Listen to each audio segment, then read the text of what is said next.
Okay. Hello. Are we recording? Yeah, I want the voice cue of recording. Thank you. Thank you, Madam Clerk. All right. Welcome, everyone, to the regular meeting of the Sustainability and Infrastructure Commission this Wednesday evening, July 9th. I now call this meeting to order. Please join me in the Pledge of Allegiance. I pledge allegiance to the flag of the United States of America and to the republic for which it stands, one nation, under God, indivisible, with liberty and justice for all. Okay, Madam Clerk, could you please call the roll? Absolutely.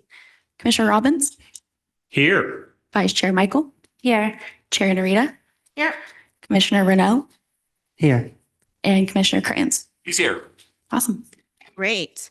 So welcome. We are excited to be here in person with options for those who choose not to be in person to still participate virtually. For those attending in person, please complete a yellow request to speak slip and hand it to the clerk.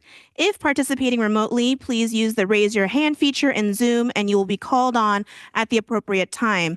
If calling in via phone, press *9 to raise your hand, and when called upon, press *6 to unmute. These options for public comment will remain available until I close the public comment period for that specific item. So you'll see on the dais, everyone, that we got some new faces. And we'd like to take a moment now to welcome our new commissioner, Commissioner Renault. Would you like to briefly introduce yourself to the commission, staff, and public? Sure, thank you. Hi, everyone. My name is Jean-Paul Renault, but I go by JP. And I am a new resident of San Mateo, about 9 months. So thank you for welcoming me into this community.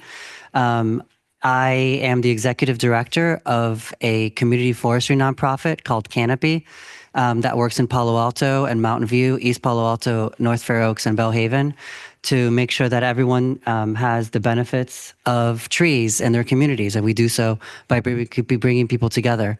I'm very fortunate to be here. Thank you so much for welcoming me. I look forward to serving on this commission. Fabulous. Well, thank you, Commissioner Renault, and welcome. Welcome to San Mateo. Welcome to the commission. We're delighted to have you. In addition, the Sustainability and Infrastructure Commission is delighted to welcome our first ever youth commissioners. So we welcome Youth Commissioner Scott and Youth Commissioner Singh sitting over there. Before we have you introduce yourselves, for my fellow commissioners, the staff, and members of the public, youth commissioners are a recent addition to the Sustainability and Infrastructure Commission. Just to let you know, they will perform an advisory non-voting role on the commission, and we're excited to welcome them aboard and learn all of their insights. So youth commissioners, please introduce yourselves if you can and share which school you're attending and maybe your grade. Shall we start with Youth Commissioner Singh? Okay, hi, my name's Advika Singh. I'm 15 years old. I go to Aragon. I've been living here for about 11 years now, and I live down in Foster City. But I'm super excited to be here, and thank you for welcoming me onto the commission. Fabulous. And Youth Commissioner Scott? Hey everyone, thank you so much for having me. My name is Zach Scott. I'm 15 also, and I'm going into my junior year at Aragon. I've lived in San Mateo probably like 11 years, I don't know, like my whole life. And yeah, thank you so much for having me. Fabulous. We're excited to have you. Welcome. All right. So with those introductions, we'll move on to our ceremonial agenda item. Very excited for this item. And this item is to express the commission's appreciation for Commissioner Susan Rowinski. And if you don't mind, I'm going to say a few words, Susan, about you. And then we'll move on with the rest of the ceremony. So Commissioner Susan Rowinski first served on the former Public Works Commission, where she led the effort to include resident appeals in the city's first small cell ordinance, which went into effect in mid-2018. That commission was merged with Sustainability Commission in June of 2018, forming what is now the Sustainability and Infrastructure Commission, where Commissioner Rowinski was a member the whole lifetime of the commission up to this point. Under Commissioner Rowinski's guidance, the commission tackled major sustainability priorities such as transportation corridor enhancement, bike and pedestrian infrastructure, stormwater system maintenance and green infrastructure planning, 5G and wireless infrastructure siting with design standards and oversight, sustainable building strategy, the climate action plan, complete streets initiative, and railroad corridor transportation management. On a personal note, I joined the commission on April of 2021, and over the last 4 years have had the immense pleasure and privilege of working with and learning from Commissioner Rowinski. She always comes prepared. She's engaged with community members. She consistently elevates the need for infrastructure to be accessible and inclusive for people with disabilities. And she does her homework, often conducting her own site visits to do her own firsthand research. She is thorough, she is thoughtful, and she loves San Mateo and its people. So on behalf of the Sustainability and Infrastructure Commission, I want to say thank you, Susan. Thank you so much for your years of service and many more in the future. These are volunteer positions, everyone. We serve because we want to give back to the city, and Susan has been the embodiment of that public service for years. So again, thank you so much, Susan. Usually we're not supposed to have clapping in commission meetings, but I'll allow it. All right, so now here's how the rest of the ceremony will occur. First, I'll ask that members of the public who wish to say a few words come up to the dais to speak. Susan, I ask you to also come up to the, sorry, not the dais, the podium. And Susan, I'd actually ask you also to come up to the podium to receive those comments if you'd like. And then after those remarks from the members of the public are concluded, I'll turn to my fellow commissioners to say a few words, if they so choose. And then we'll turn it over to Susan for any remarks, Susan, you would like to share. And then after that, the commissioners will come down to the podium area and take a photo with Susan, and that will conclude the ceremony. Commissioners, any questions or thoughts on any of that? Okay, great. So Susan, if you don't mind coming up to the podium to receive your comments during this ceremony, you can stand perhaps off to the side a bit. And anyone who would like to come up to the podium, Madam Clerk, I believe we have some yellow slips of comments, and so I defer to you on the order of those comments. Thank you. Absolutely. I'm going to have Lisa come up front. After Lisa, I will have Sarah Phelps. Good evening. I am here for Susan Rowinski. I completely blame her for all of my activities in and around the city of San Mateo. I was a very happy dog park liaison when her persuasive ways got me involved with the neighborhood association. We've been so blessed and lucky to have her not only as our association representative and president once upon a time, but still as someone who's so involved in our community. Any community would be lucky to have someone like Susan. She's intelligent, articulate, sometimes long-winded, but always engaging.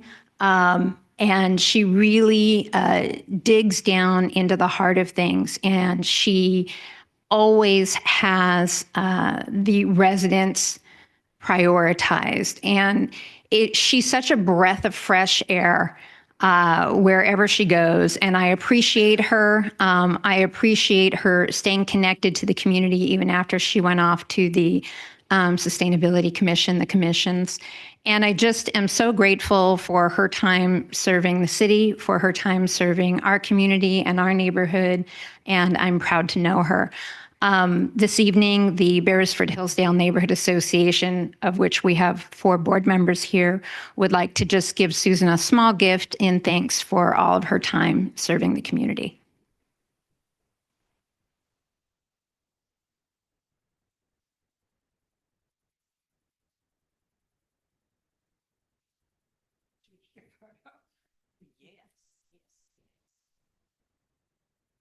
says no person detected. There's two of us here. If there's only one, that's rich. For the chill people, it says all the different light options. Is that weird? Well, I'm sure that We'll take a nap. You wake us up. Okay, there you go. Okay, super. Thank you, Lisa. Our next speaker is Sarah. Do I need to turn anything on? No. Okay.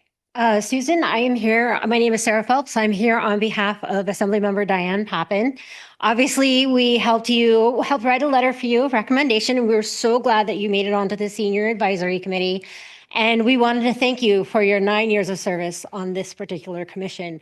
Diane, unfortunately, is in Sacramento, so she couldn't be here to recognize you in person, but she wanted to send me here to give you the special certificate of recognition in honor of your years here of service. And we wanted to wish you best wishes on your continued service on the Senior Advisory Commission.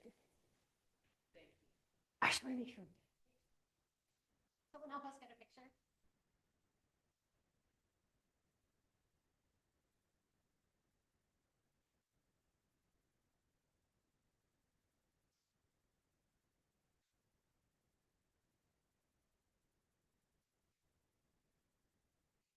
Fabulous. Thank you. Our next speaker is Elaine.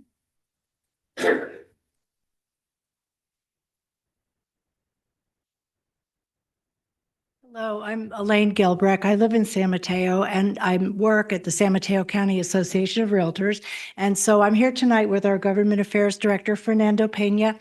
And we would both and all of our realtors would like to thank you for your thoughtful comments. And we love hearing you, but you also listen to us. So thank you so much. And everything that you said, Commissioner Narita, was what I was thinking. Just everything that she does for the community. So thank you for all the years, and you're not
Would you like me to take it? Progress.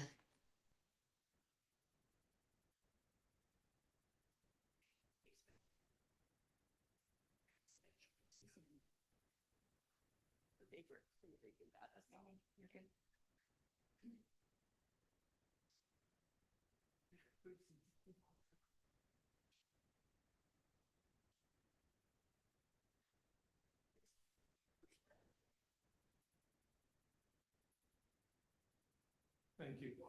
Fabulous. Thank you so much. We have one last speaker, Tom. I want to welcome the youth commissioners. Not only will this look good on your college resume, but it'll open up worlds and people and connections and knowledge that you could never have dreamed of. So welcome and do your best. And I was hoping that Suzanne would have helped ban those noxious, poisoning, noise polluting gas blowers, bug habitat destroying glass blowers, but I really appreciate her service, and I got to know Susan at the commissioners' dinner, at the first commissioners' dinner I went to, and I talked to her at length, and she's one of the smartest. I say one of because I think my wife's the smartest, but they're probably tied for the smartest people I know, and so it's really. And she's a great neighbor and a dear friend, and I always love to see her around town. And I can't wait to serve on the Senior Advisory Commission with you. We're gonna have a lot of fun. Thank you so much. Appreciate you. Amazing. Thank you, Tom. Madam Clerk, any other speakers? That concludes. And no one on Zoom? I do not have anyone on Zoom raising their hand. Okay, great. So like I said, now is the time for my fellow members of the commission. If you'd like to say a few words, I'll turn it over to Vice Chair Michael first. Sure, thank you. Hi, Susan. I don't need to refer to you as Commissioner Rowinski tonight. Everyone spoke so well, and it's true what they said. And I had the fortune of, when I first started on the commission, to sit by you, thank you, which meant I both got to learn about your foster cats and your adventurous trips to Mongolia and far off beyond, but also to observe you as a role model for how to sit on a commission and to see and watch you do your due diligence on the projects and go visit each of those small cells multiple times, and how you always spoke with respect and a genuineness about you when you gave your comments. And I really appreciate the work you did on this commission, and I'm glad to hear that you'll be serving San Mateo on the Senior Advisory Council and Commission, and good luck, and hopefully we'll cross paths, I'm sure, again. Thank you. And Commissioner Robbins? Hi, Susan. I have enjoyed our many, many years of working together. We're both way too young to have had that many years together. I can remember going back to the Public Works Commission when you and I went and had coffee. You wanted to pick my somewhat small brain about what it was like to be a commissioner. And then you joined the commission. It was fantastic. You always have pithy comments. You're always well prepared. You have interesting opinions. We mostly agree, not always. And you really have detailed insights, and that's much appreciated. All in all, it's been a pleasure to share the dais with you, and I look forward to having your continued involvement in city affairs. Thank you for your service. Thank you. Madam Clerk, is there an echo? Echo? Yeah, we're having an issue with the Zoom. Okay. How is it for the members of the public? Is it manageable for everyone? Okay. All right. We'll continue then. Commissioner Krantz, would you like to say anything? I'm no longer the newest commissioner by a day, and my first foray into being in a commissioner was spending a lot of time with Susan in her car, driving around looking at 5G. Yeah, if you've got an extra microphone open, that might be causing the feedback loop. It's all okay. But the mendacity and the stick-to-itiveness and how to get information about the 5G was astonishing.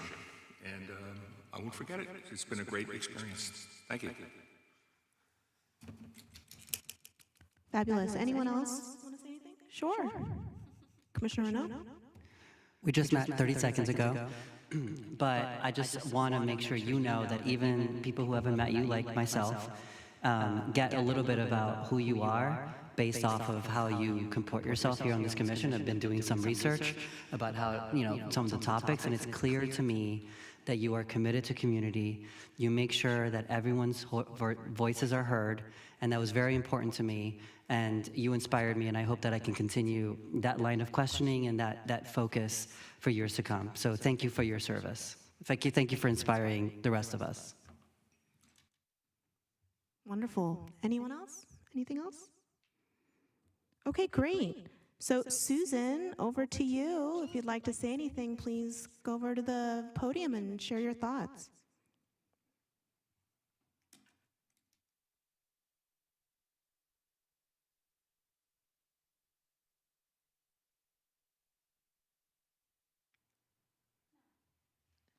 Okay, now I see light. Well, first off, I really want to thank my fellow listeners for your kind comments, and it has been a pleasure and an honor to serve with you. Commissioner Robbins, I think we are 9 years together. So not quite a marriage, but getting there. I also want to thank those who came to speak on my behalf. I very, very much appreciate the comments. And I will say, after serving 9 consecutive years, I think the thing I've learned is governance is hard work. Governance is hard work. And I really have an esteemed respect for those in city council who are elected, and also staff. We have amazing staff here who make this city work, who have made my job easier, and I would like to acknowledge some of those people. And first off, I'd like to start with, and I really have to thank you for your year as chair. It was a tough year, and you held us together, and you got and we got through all the meetings. So thank you. I think it was the hardest year I've seen of any chair on this commission. It is what it is.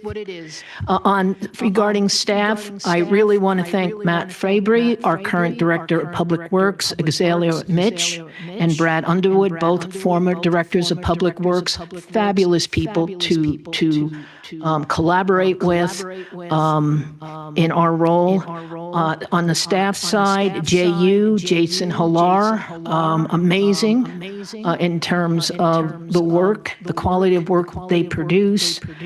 Sue Ellen Atkinson, that's no longer with us. She went, the county of San Mateo got her, and that was our loss. Nikki Chan, who will be presenting later tonight. Christina Horaceberger, our assistant city manager. We're very, very lucky to have her and her policy making abilities. And then finally, there's Cookie Kaplan and Kathleen O'Brien, Cheryl Burnett. These people make it all happen, and the trains run on time. So, once again, we're only as good as the people we surround ourselves with, and that's the bottom line. And while we may not agree, we have to disagree to agree, or agree to disagree. So, and we have to respect each other's position. So thank you, everyone. It's been a fabulous 9 years. And you're in good hands with Matt, but thanks. And thank you, everyone. And it is so on brand, Susan, for you to use your remarks to talk about other people and how awesome other people are. That is emblematic. All right, so we're going to go down, everyone. Let's go take a picture.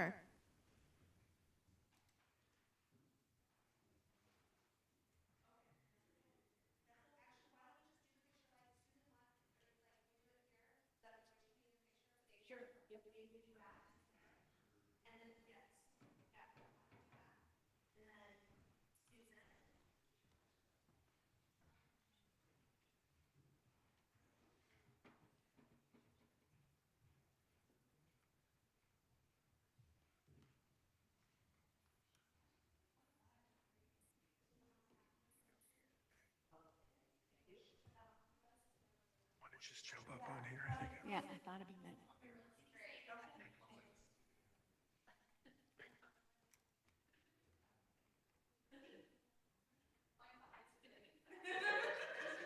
Oh, Rich isn't in there.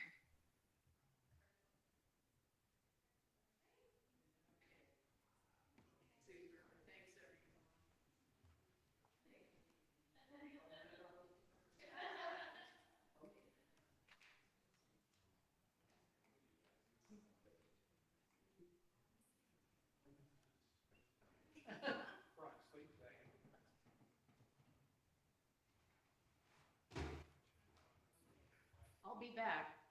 Don't you worry. Good night. Well, that was fun. All right. All right. So, Through the the, next through order the of chair, business, real quick, yes. very fast. We are having technical difficulty. It's getting figured out, but I just wanted to warn you all in case you do see different things going on. Yes, that is the case. Okay, Thank but you. the echo is gone, so thank you The for that. echo is gone. I figured that part out. Fabulous. You're doing great. Okay, fabulous. So the next order of business is the consent calendar, right? So, Madam Clerk, could you please read the consent calendar? Absolutely. Hold on one second. Yes, take your time. All right, just on the consent calendar, we have the meeting minutes from the May SIC meeting. Great. And is there any member of the commission who would like to pull an item from the consent calendar? Okay. So could I get a motion from a commissioner to approve the consent calendar? Make a motion to approve the consent calendar? Thank you. Can I get a second? Second. Great. Thank you. All right, Commissioner Robbins, Aye. Vice Chair Michael, Yes. Chair Narita, Yes. Commissioner Renault, I have to abstain. and Commissioner Kranz. Yes. Motion passes. Great. Okay, so the next item on the agenda is general public comment. Members of the public wishing to comment on any item not appearing on the agenda may address the commission at this time. State law prevents the commission from taking action on any matter not on the agenda, and your comments may be referred to staff for follow-up. This public comment section is generally limited to a total of 15 minutes. However, that is subject to commission's discretion and can be extended if commission wishes to do so. And one more note, we welcome speakers providing public comment, but please be advised that this is a limited public forum. As such, speakers must stay on topic if speaking to a particular agenda item, and if speaking during general public comment, they must address matters within the subject matter jurisdiction of the city. If speakers fail to follow these rules, they will be warned, and if they continue to disregard our rules, their opportunity to speak will be ended. So is there, Madam Clerk, general public comment? It looks like I have one remote public comment. Great. So that per council rules, that is 3 minutes for the top speaker. Mike Swire, can you hear me? Thank you, and thank you so much. And thank you to the members of the Sustainability Committee, and welcome to the new members. And also thank you so much to Susan for her years of excellent service on the committee. We're going to miss you. Real quick, I just wanted to urge the committee. I know you're doing some great work around transportation, which is what I love tonight in your meeting. But I don't think the Sustainability Committee had the ability, or not the ability, but they did not review the 10192 Direct Connector project, which the City Council did review, and I thank them for doing that and for voting 5-0 against that. And we had about 200 people in attendance, which was really awesome. The primary concern in the community was the potential for taking of people's properties, but there was also a ton of concern about the environmental and equity impacts of additional cars on the road, both in San Mateo and on the highways adjacent to a bunch of our neighborhoods. So I would really encourage the Sustainability Committee as the experts on this subject to weigh in. Just because transportation is obviously our number one source of greenhouse gas emissions. It's responsible for more than 50% of emissions in our county. And any project that's going to potentially add thousands of cars to the road and worsen air pollution in the city, I think the SIC needs to weigh in and lend its expertise. So I'd encourage you guys to consider that in the future. That's all. Thanks so much. Great. Thanks, Mike. Matt, could you at some point offline follow up with Mike and CC the commission on a response to that? I'd be interested to better understand the details of that. Be happy to. And just for information, the council did, take action to send a letter in opposition to that project. The project, as far as I've heard, I haven't heard anything contrary, is still proceeding in the environmental phase. So that's going to be going on for another year and a half, I believe, before there's going to be anything that would really come out that potentially at that point, if, that would be a time for us to come back in front of the commission is when things come out of that environmental phase. But I'm happy to follow up. Thanks so much. Really appreciate it. Okay. And Madam Clerk, is that all for general public comment? That is all that we have for general public comment. Okay, great. So the next agenda item we have, Okay, so the next agenda item we have is the bicycle and pedestrian projects update. So welcome to Nicolette Chan and Catherine Sheehan. Welcome.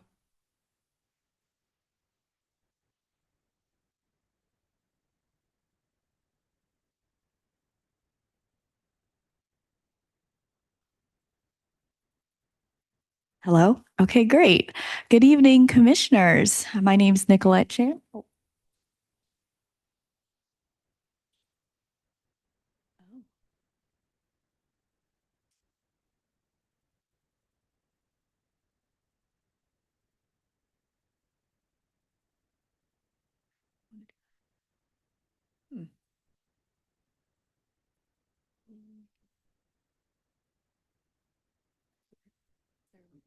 Share the screen. Yeah. Let's go. Oh, screen two. Okay. I lost my presenter view.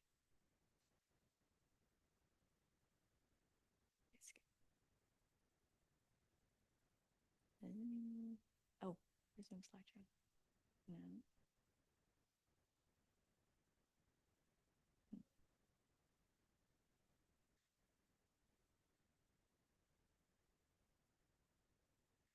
Oh.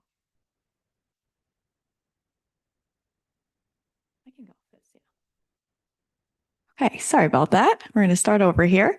So good evening, commissioners. I'm Nicolette Chan, Associate Transportation Planner in the Public Works Department. And with me, I have Catherine Sheehan, who is our Deputy Public Works Director.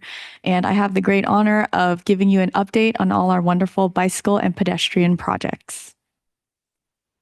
So tonight I'm going to begin with our projects, of which we have many of to go over. Then I'll move on to our planning efforts and end with recently awarded grants.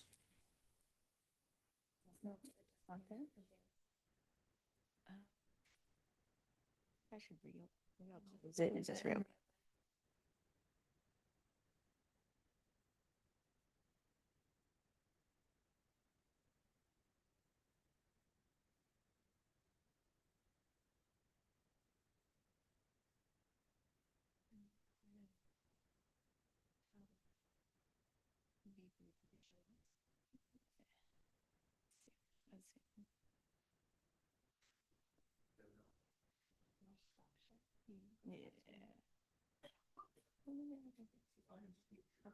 Okay. Sorry, everyone, for the technical difficulties. Please bear with us.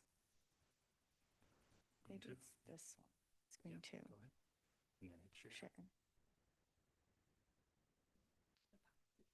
Then you should Go back to here. There we go. I'm trying to go to the advanced slide to see if it works. Yeah, okay. Is it working? Okay. Okay. Back to the overview. So I'll start with our projects and then move on to planning efforts and then last with recently awarded grants.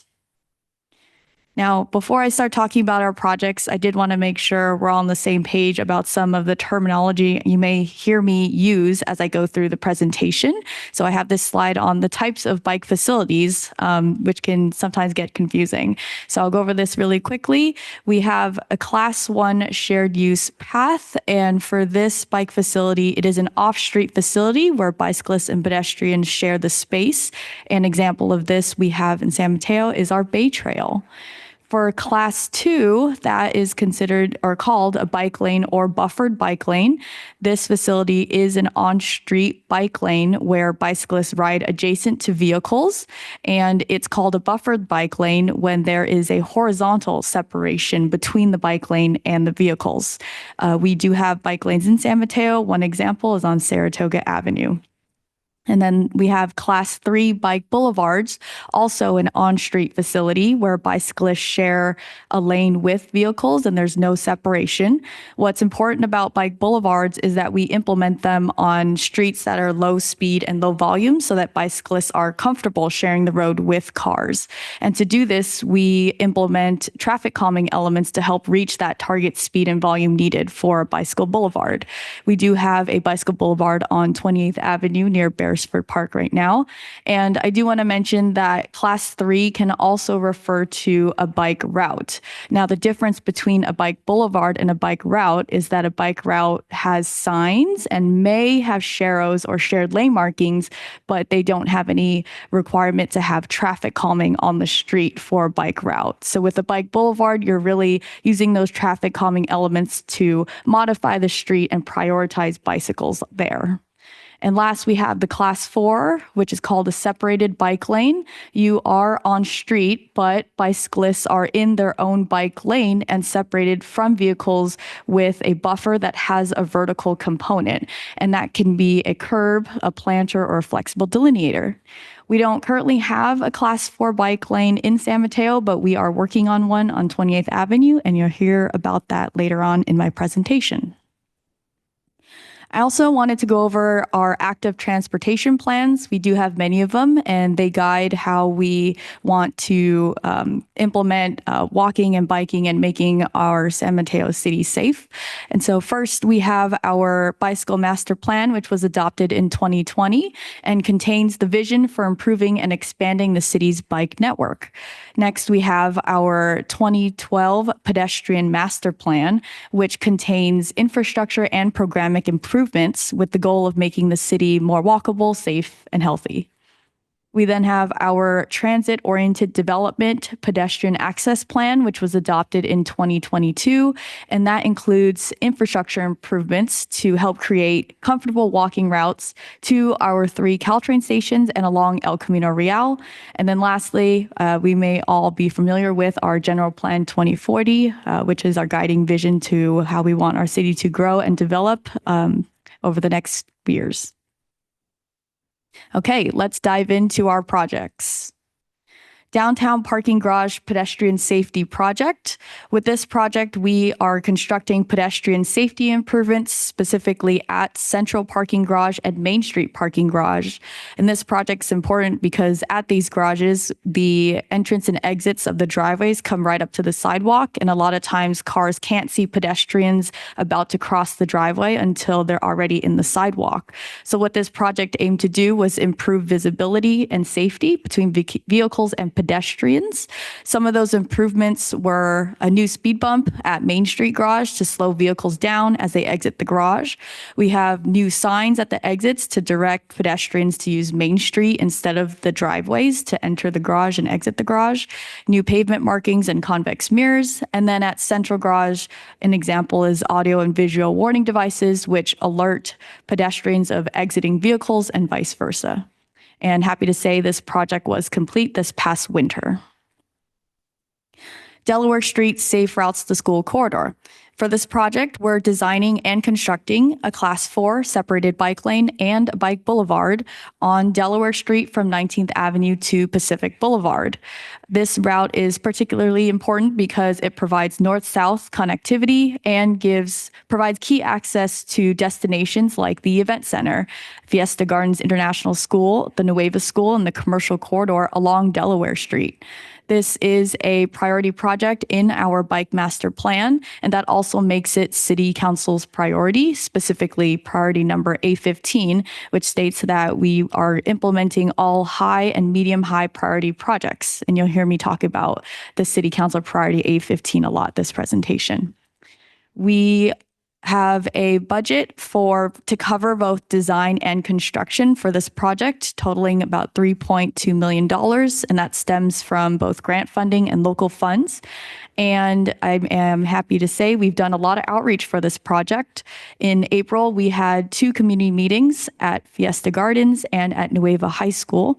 In May, the project was presented to the City Council at a study session and to the San Mateo County Exposition and Fair Association Board, which is for the event center.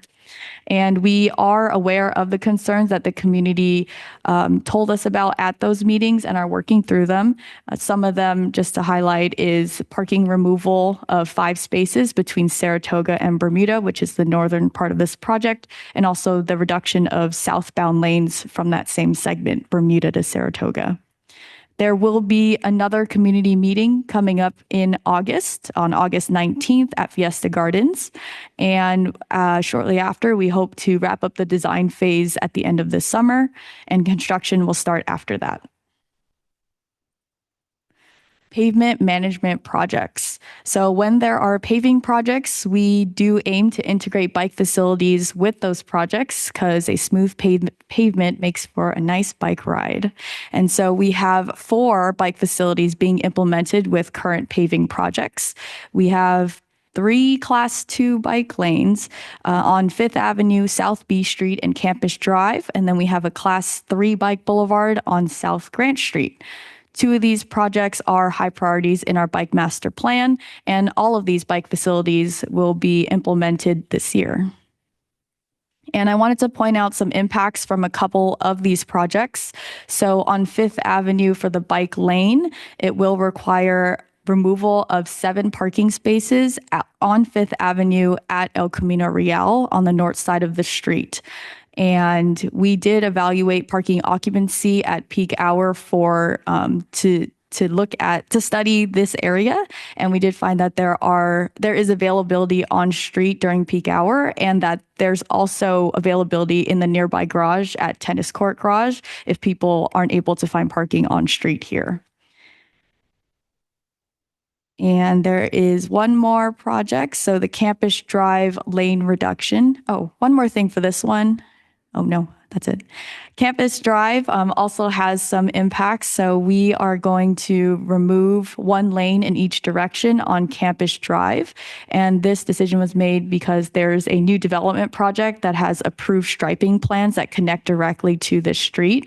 And through those approved striping plans, they also removed 1 lane in each direction. This Campus Drive has low vehicle volumes, so 1 lane is sufficient for this roadway.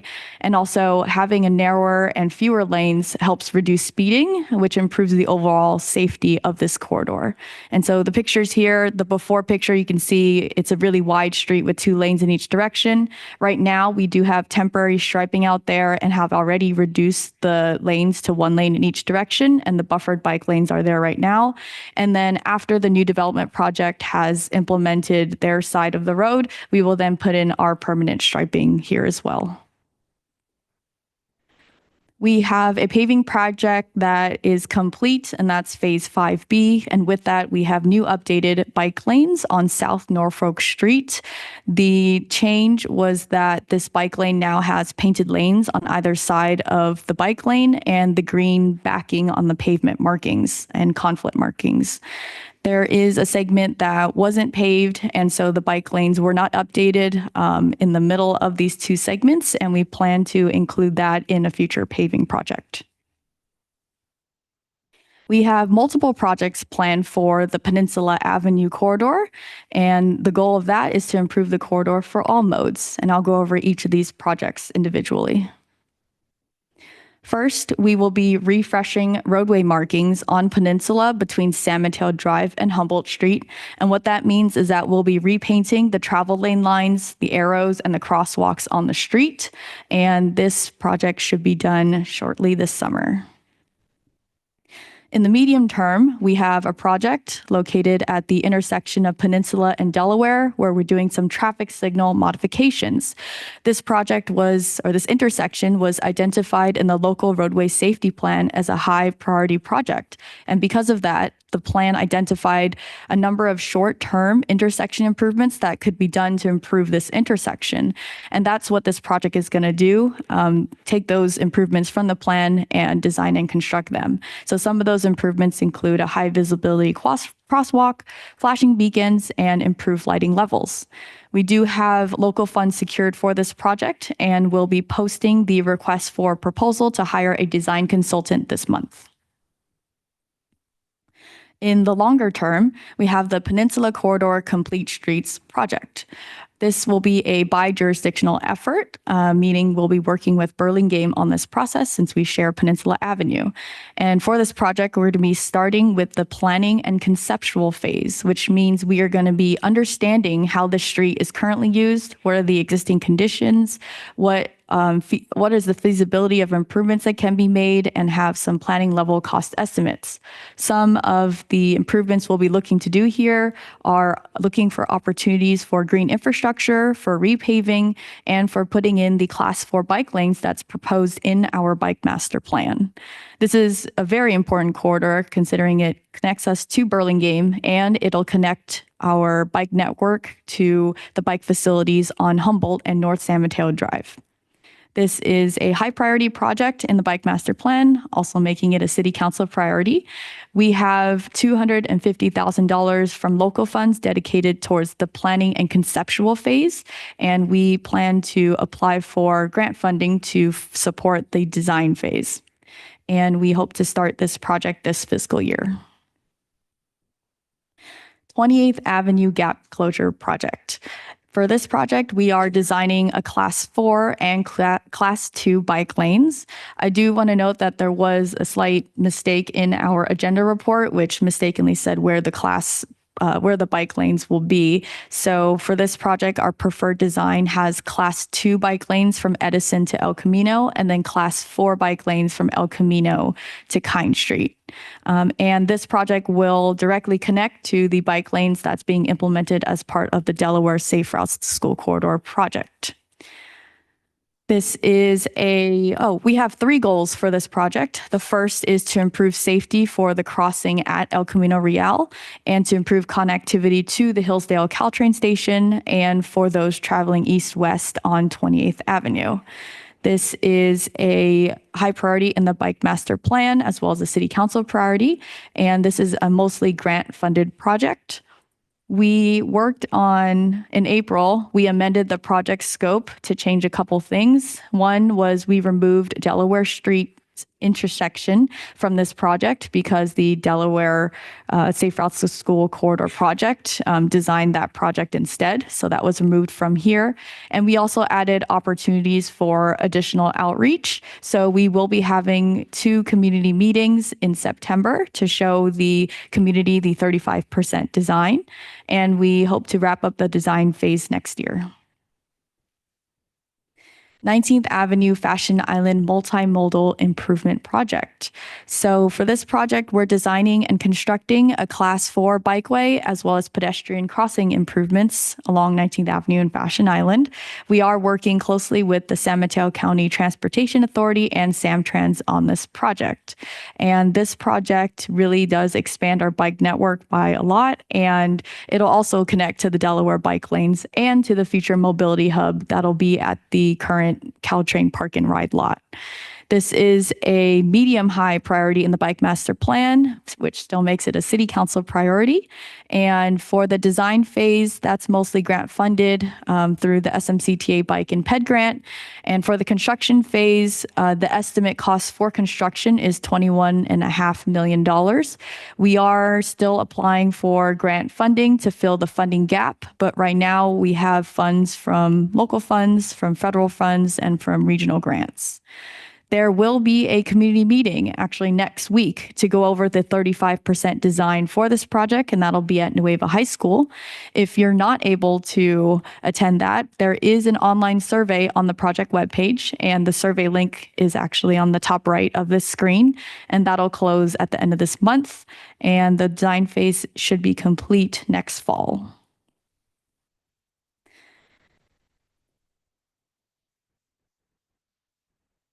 Maybe this fall. We'll follow up.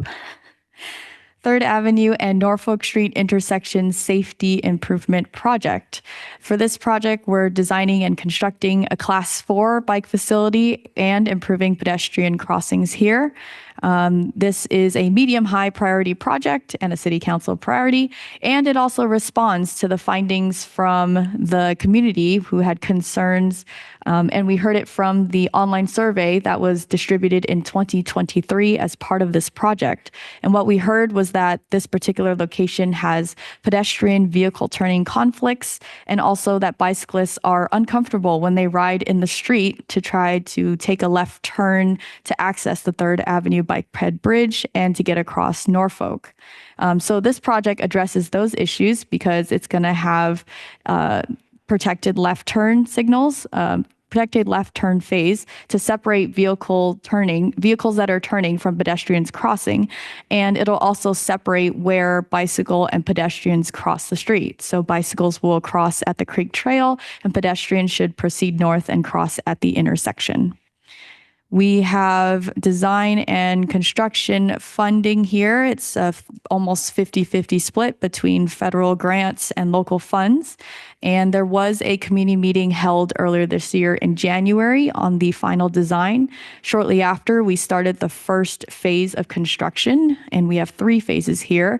So the first phase was completed in April, and that consisted of concrete work and relocation of existing streetlight poles. We're currently in phase 2 of construction and should be complete really soon. And that consists of paving work, new signs, and street markings. And then later this year is when phase 3 will happen. And for that, we are installing and modifying traffic signal equipment and also installing the bike crossing markings. And so that does mean that the bike lanes won't be officially complete and open until after phase 3 of construction is complete.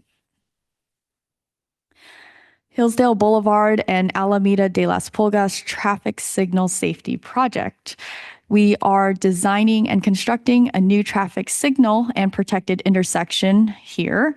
And as part of the 2017 Hillsdale Beresford Traffic Action Plan, this intersection was actually a top recommendation in that plan because of the congestion at this location and did recommend a new traffic signal be installed here.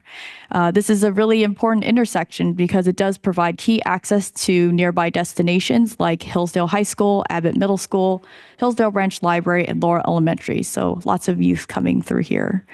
We have local funds secured for the design and construction phases, and we are actually currently applying for SMCTA's TDM grant of $450,000 for the construction phase in order to reduce the costs of coming from the local funds.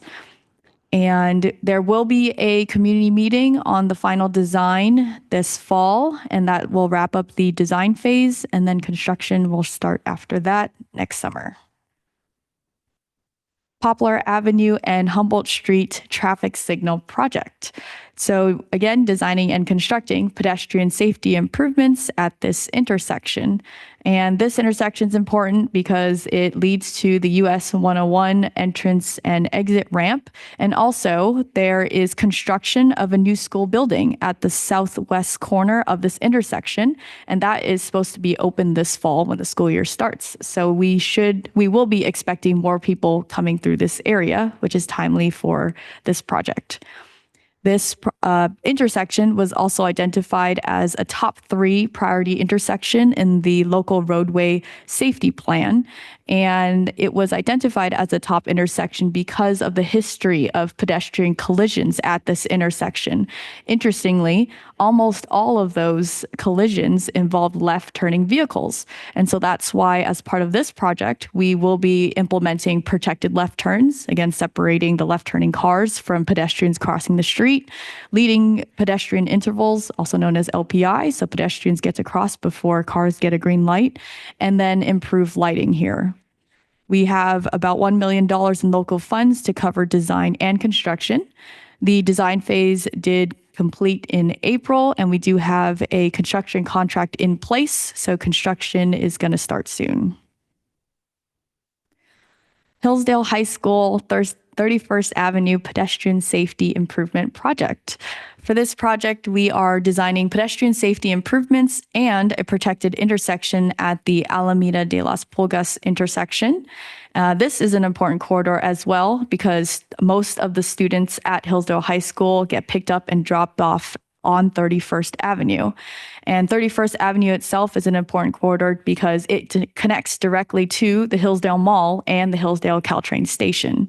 We had a grant-funded project last year where we worked with Hillsdale High School and the school district to identify pedestrian safety improvements along the same corridor. And through this project, we want to take those improvements and turn them into a construction-ready design that we can then construct later down the road. This project is mostly grant funded, just the design phase here. And we will be going to City Council this month to get the approval to appropriate the necessary funding to cover the grant's local match. Downtown Caltrain Station North Access Project. So this one, we are designing a new Caltrain Station entrance at the northeast side of the Caltrain Station and also improving access to that new entrance on Cypress Avenue. This was a project that was identified as a priority project in the Transit-Oriented Development Pedestrian Access Plan because of its proximity to the Caltrain station and from the findings from outreach, which found that if a person is coming from the northeast side of the Caltrain station, you have to walk a longer distance to access the Caltrain platform than if you're coming from any other direction. And on this graphic here, you can see the blue arrows are where you can access the platform. And as you can see, we're missing an arrow on the northeast side. And so this is a mostly grant-funded project, and we did kick off the project a couple months ago and are developing 3 design alternatives, which we will then show the community for feedback. Okay, moving on to our planning efforts. First up is our citywide transportation demand management ordinance. So TDM's approach is you use various strategies and policies with the goal of changing travel behavior and reducing travel demand from single occupancy vehicles. And so TDM does apply to certain development projects who are then, based on their size and land use, they are required to implement TDM measures to meet a trip reduction goal. And right now we follow CCAG's TDM policy because we don't have one of our own. But through this effort, we are wanting to adopt a citywide TDM ordinance so that we can recommend trip reduction goals that more applicably apply to City of San Mateo, whereas CCAG is more county level. This project or planning effort is supported by the general plan, specifically in the circulation element C2. There's an action item to implement a citywide TDM ordinance. This is a fully grant-funded project. And as far as project status, this project was on hold for about a year due to staffing changes, but we recently re-kicked it off and have extended the project term, the term of the agreement for the project so that we could review the work that was done previously and conduct more outreach to the development community as well as to the commission and to council. And we anticipate adoption next summer. San Mateo Complete Streets Plan. So this plan will create a cohesive multimodal transportation network to reduce San Mateo's drive alone rate.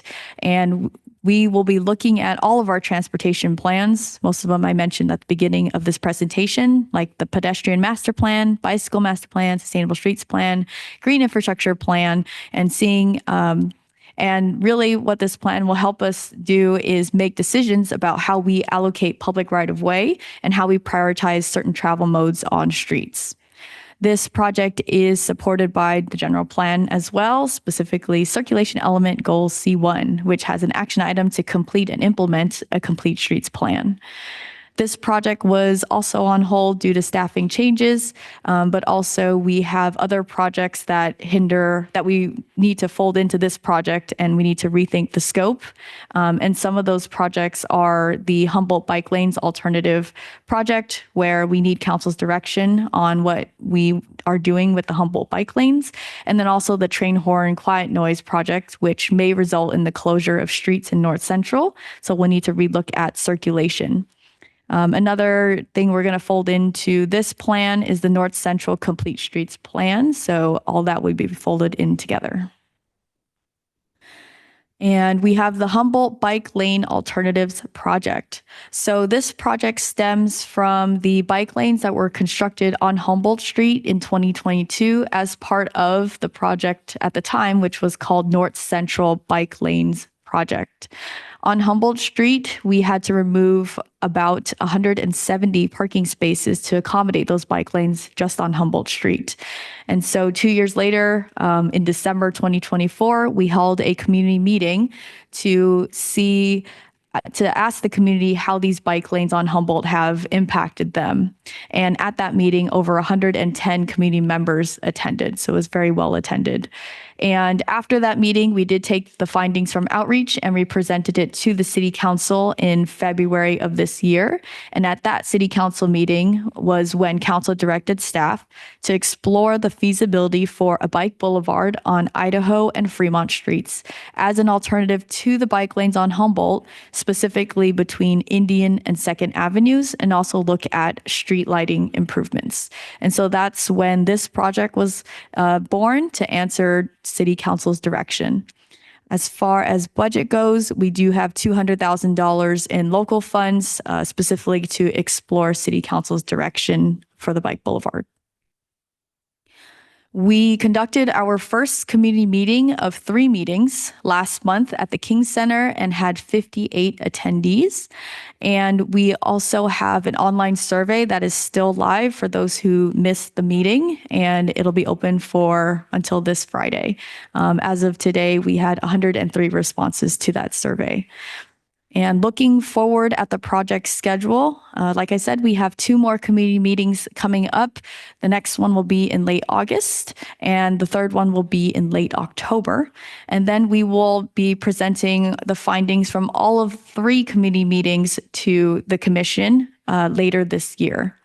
After that, we'll then go to council, tell them the findings from the meetings, and ask them for direction on the bike lanes. So that whole schedule I just said is part of phase 2 of this overall project, which could have 4 phases. So phase 1 was when we asked council for direction back in February. We're in phase 2 now, which we're calling the exploration phase. When we go to council again early next year, that will be phase 3. And depending on what that direction is, we may have an implementation phase. And the QR code to the survey is on the slide. Okay, recently awarded grants. We have one, and that is the MTC Housing Incentive Pool Grant, also known as a HIP grant. So this grant uses available transportation grant funds as an incentive for producing and preserving affordable housing. Only the top 15 Bay Area cities and counties that produce the most affordable units between 2018 and 2022 get funding from this grant, and City of San Mateo was in the top 15. So we will be using this grant funding to design and construct 4 top priority projects in our local roadway safety program, and those are priority project numbers 1, 2, 4, and 6, as shown on the graphic. And then just wanted to point out that I also already talked about priority project numbers 3, 5, and 7 in this presentation. So we are moving forward quickly on implementing the top 7 projects in the local roadway safety plan in the next few years.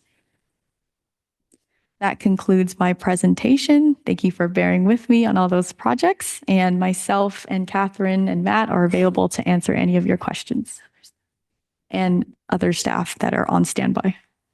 Wonderful. Thank you so much. So at this time, we will have public comment, and then after public comment, we'll take questions and comments from the commission. So, Madam Clerk, do we have any public comment for this item? It looks like we have three. Great. I will go with our first in person, which will be Michael Reagan.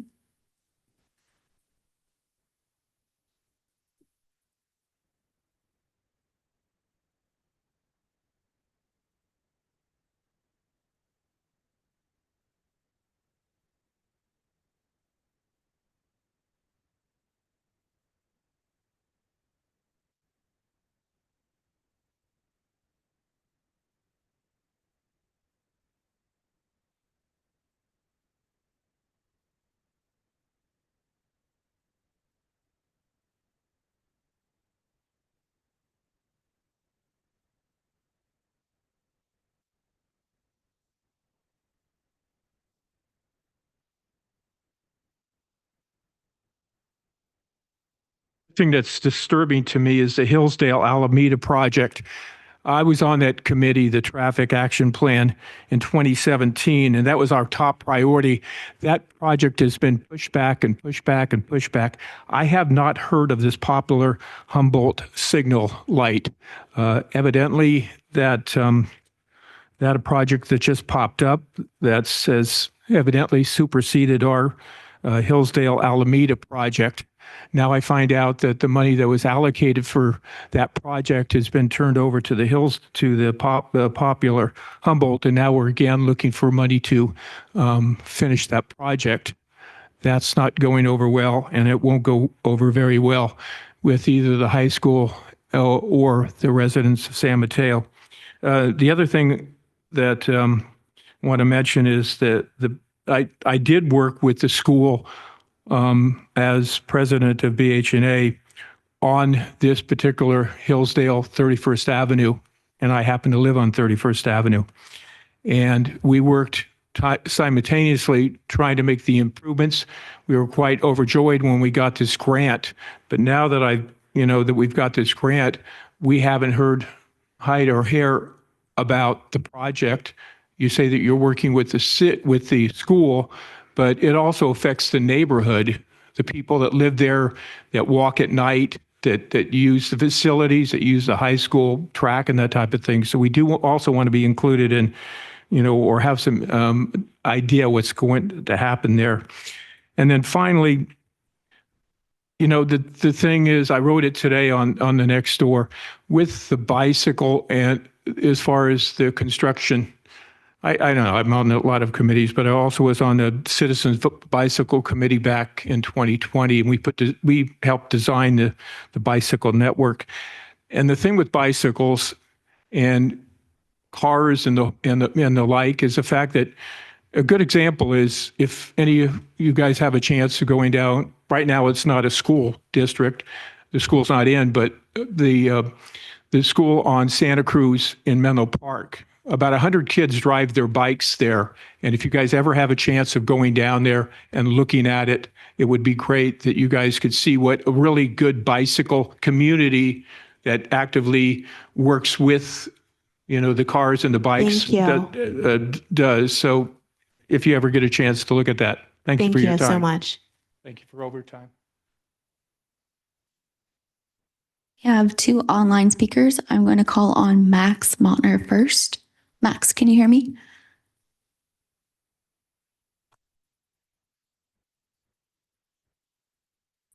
Max, can you hear us? Yep, I can. I just am unmuted. Is that right? Nope, you are unmuted. We can hear you. Your time starts now. Okay, great. Thank you.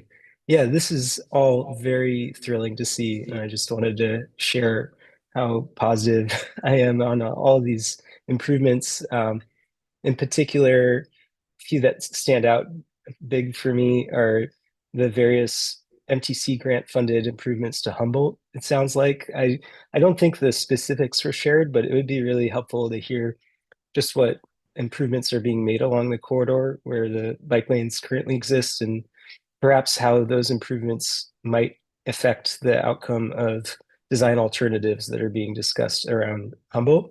The other one I'm really optimistic about is downtown Caltrain station improvements. I'm really looking forward to seeing the 3 design alternatives that would really improve North Central neighborhoods' access to Caltrain, and I imagine increase ridership. I see a lot of people hopping the station to try and get to the station platform or get home more easily. So that will be a huge help. And then lastly, I just wanted to name a victim of traffic violence in our community who died at Peninsula in Delaware, Yolanda VR, our neighbor, resident of San Mateo, hit from behind while walking in the crosswalk with the light. And I'm really looking forward to the short-term and long-term improvements to the Peninsula corridor. I traverse that corridor almost daily, and knowing that a neighbor of ours died, and knowing that there's ways that that corridor can be made safer for folks who are not in vehicles is really promising to hear. So thanks for your expeditious work towards improving the safety for non-drivers in our community. Thanks. Thank you. Our last online speaker will be Mike Swire, and that will conclude public comment. Thank you. Hey, can you hear me? Hello? Yes, we can hear you. Awesome. I didn't get the pop-up box. Well, thanks to all the great staff for this work. This is definitely a robust presentation, and I know you guys are working hard, and you don't always have control over what you're working on, but I appreciate all of the effort, and it sounds like we're doing a lot of good work. On the really positive side, the Norfolk project is great. Max and I actually rode it the other day. The creek trail was nice and smooth. That separated bike lane or bike path, I'm not sure what you call it, is great. I think there's going to be a big enforcement need there. There's just a lot of angry drivers there, and I'm sure it'll take time to adjust, but it would be great if we could get some enforcement to make sure that people behave as they're going through there, but it's a great design. Second of all, on Delaware, this is a great project. I live and ride Delaware frequently as a Bay Meadows resident. I am really hoping that I'm a little scared by the talk of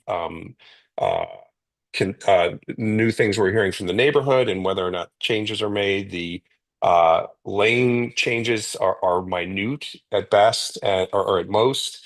And there really is not that much traffic in this corridor. I mean, we had the county fair there the other day, and even during the most busy day, which largely on a weekend, there's not much traffic. So I think it's overblown to consider that.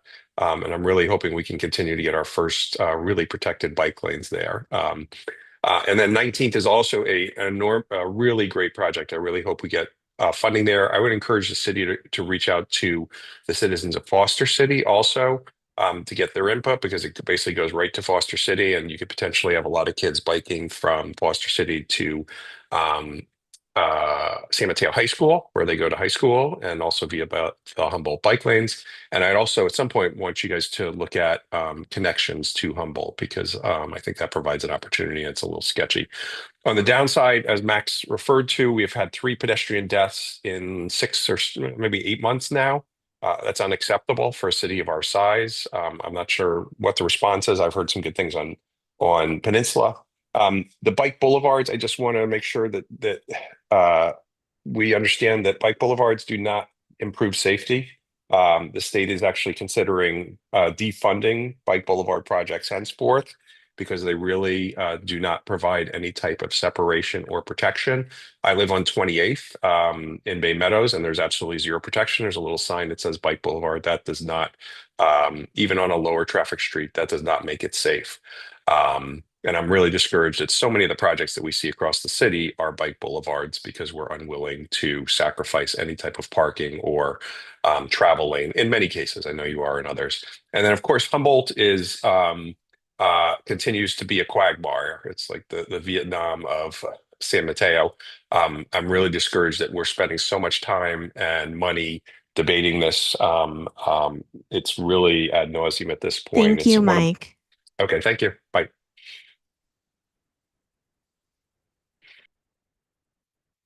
Any other public comment? That concludes public comment. Okay, I just wanted to follow up on a couple things that were said during public comment for staff follow-up. So to Michael's comments, could we just get a clarification on Michael's comments captured the idea of some sort of priority between Hillsdale, Alameda, and Poplar, and funding being reallocated between the two projects. Kathleen, could you speak to that? Yeah, I think that may have been in reference to currently we're looking at pursuing a TDM grant for the Hillsdale Alameda traffic signal for about $450,000 of funding. But we did add that amount of funding that used to be a gap in funding to our 25-26 budget. So it's actually allocated. Just if we got the grant, then it would free up our local funds for something else. But the Poplar Humboldt signal project is moving forward, and the Hillsdale Alameda project is moving forward as well. So they're both moving. They're both, just as a point of clarification, they're both moving forward. Okay, great. And then to Mike's comments, could anyone elucidate more about the 3 pedestrian deaths?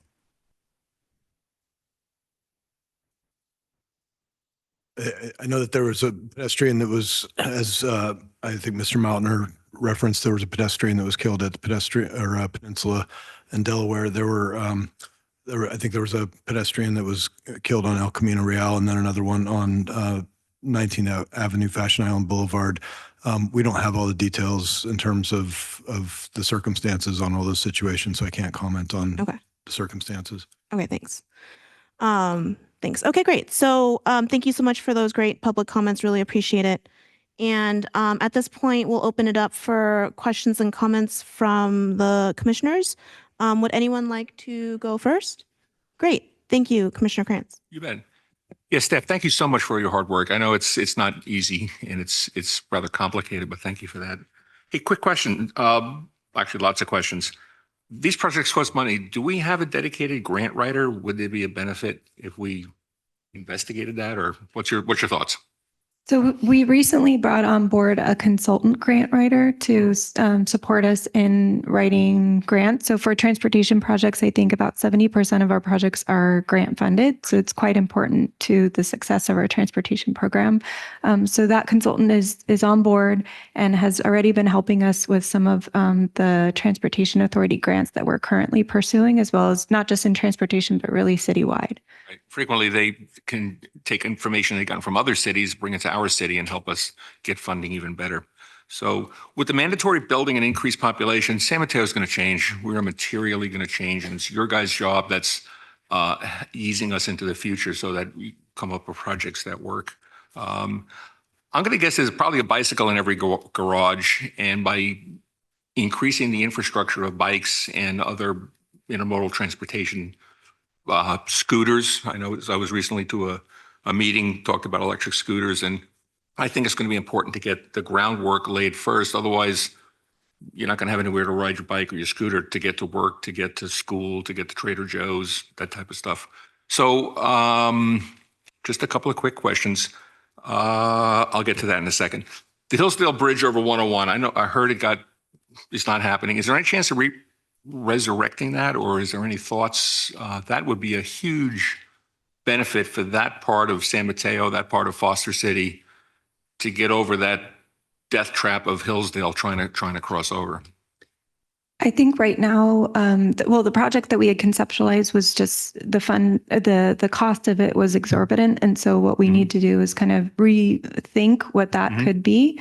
But right now we're kind of prioritizing in terms of our east-west corridors is the Fashion Island 19th corridor, which is more readily implementable. And then we're not, I wouldn't say we're doing away with it. It's, but we would like to revisit and pursue maybe a feasibility study for Hillsdale. Right. Yeah, there's 2 other cities that have got it going on. One of them being San Carlos. They want to, I think it's, I can't remember the intersection. Anyway, they're looking to build one too. Okay. Hey, there's a new law. Talks about setbacks at intersections, no standing, no parking stuff. Will that probably be rolled into these new intersections that we're rebuilding with an eye towards not having people parking to make it more visible for pedestrians and cyclists to not get hit?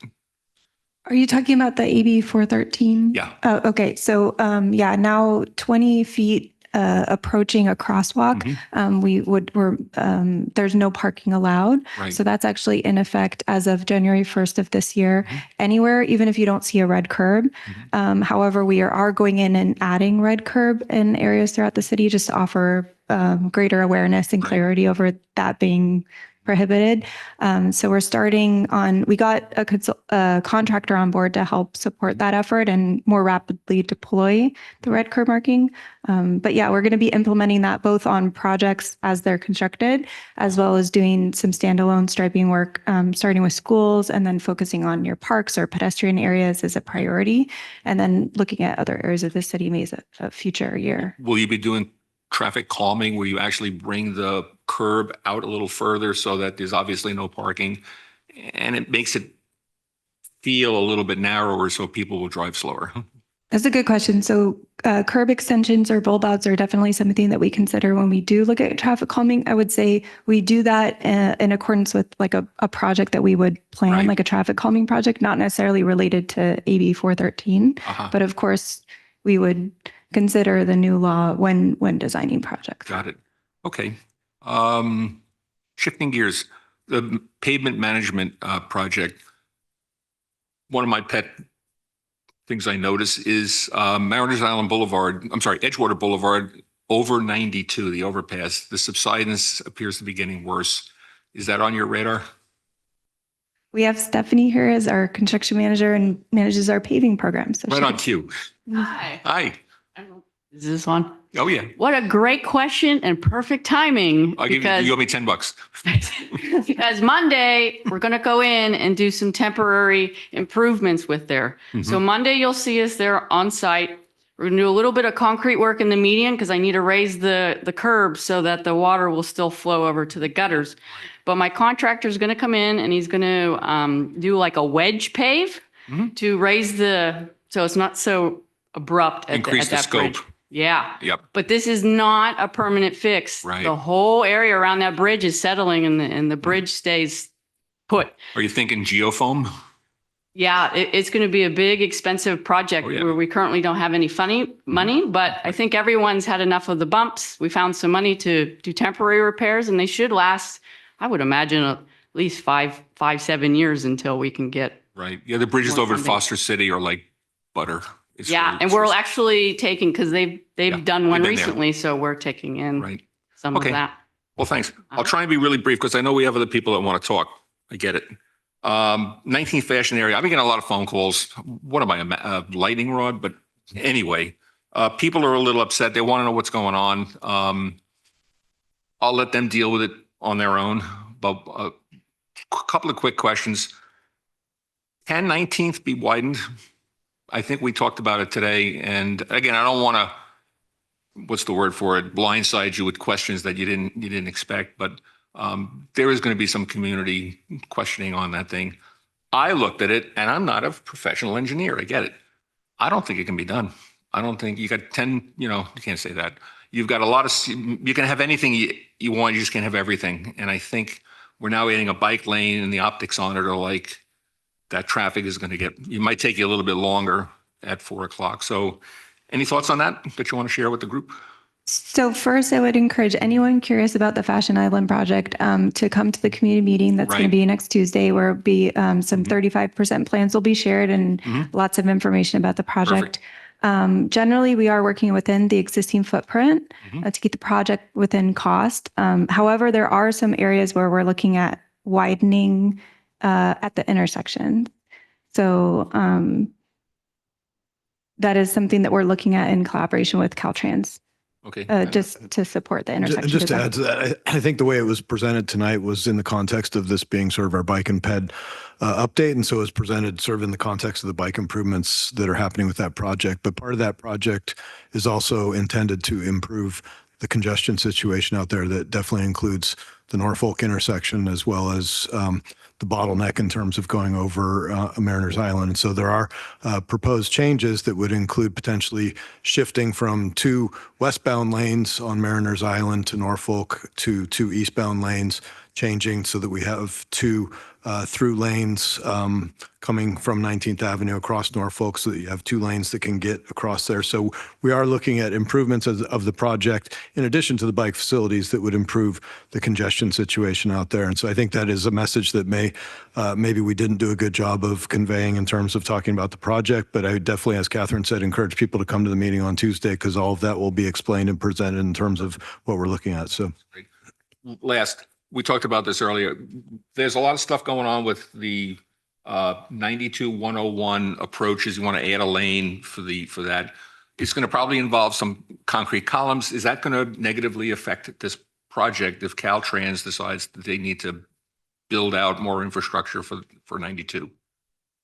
Are you talking about the Direct Connect project? So I will say that the TA is heavily coordinating with us on this Fashion Island 19th project. And they're also involved in the Direct Connect project. So I think those will be pretty well coordinated if the Direct Connect as It that sounds like advances. you're closely working with them, and it's not going to get blindsided by this. Perfect. And I think we brought that up with TA staff, that like if that direct connector project goes forward, we want to make sure that doesn't have any negative impacts on what we're trying to do on the 19th Avenue. I think their response was this shouldn't have any impact, but obviously I think they need to go through all the studies that they're doing right now as part of the environmental process to know sort of what the alternatives are and things like that. But they know, the importance. They're partners with us on the 19th Avenue Fashion Island project, so I don't think that they'd want to go forward with anything that would undo anything that we're trying to do with that project. So, Okay. Thanks, guys. Thanks for what you do. Great. Thank you. Other commissioners? Commissioner Robbins? Yeah, thank you for a great update. I've gone through quite a few of these over the years. Not into the specifics, but I would like to emphasize the value of Class 4 bike lanes. And I understand the cost, infrastructure limitations, competing interests, but anything short of a Class 4 is really, sort of half a loaf. As somebody who does ride a bike and has a college-age daughter who, in her high school days, e-biked around and scared the heck out of me. Class 2, Class 3 are definitely improvement over nothing, but they are so limited in their actual impact and safety. So to the extent we can keep Class 4 in the forefront and try and implement those where possible, I'd be a big fan. That's all. Thank you very much. Great. Thank you. Vice Chair? Thank you for your thorough presentation and all the detail. I feel every question that came up was answered in your presentation, but I too, it feels the city is really long overdue for Class 4, and it's exciting to see that there's finally going to be some in our city. And I was really pleased to see the priority projects next to schools, so many of them too, to help safety over there. My only one question is, because you have a sense and at the community meetings that we don't get to attend all of them, are any of these controversial that we should think on our radar, the way Humboldt project turned out to be pretty controversial, that you could share some of the community input if that was the case for any of the projects? So for the Delaware project, a couple elements have come up and I think we brought it up in our presentation as well, but just from Bermuda to Saratoga, one of the southbound lanes will be reduced. That's to fit those Class 4 bike lanes. Just to interrupt you, do you mind putting it on screen? It's much easier when we could follow it that way. Thank you. Okay. And also in that segment, left turns were going to be prohibited in the design. We're actually going to be allowing left turns in that segment now. We're organizing another listening session with the community on August 19th, gathering some more feedback, and then we're going to be coming back to council. So those are the primary, I guess, controversial pieces in that project. Can you repeat the controversial part, the left turn from which? Saratoga to Bermuda, just in front of the apartments that are located there. So we're actually going to be allowing left turns now in that segment. The other one was just removal of one southbound lane over about 900 feet or so on the project in that same segment. Yeah, and just to add to that, I think the concerns, in terms of the lane reduction, we've heard concerns from the event center that they're concerned about emergency vehicle access if there was an incident at the event center, and they're concerned about access for their major events like the county fair, things like that.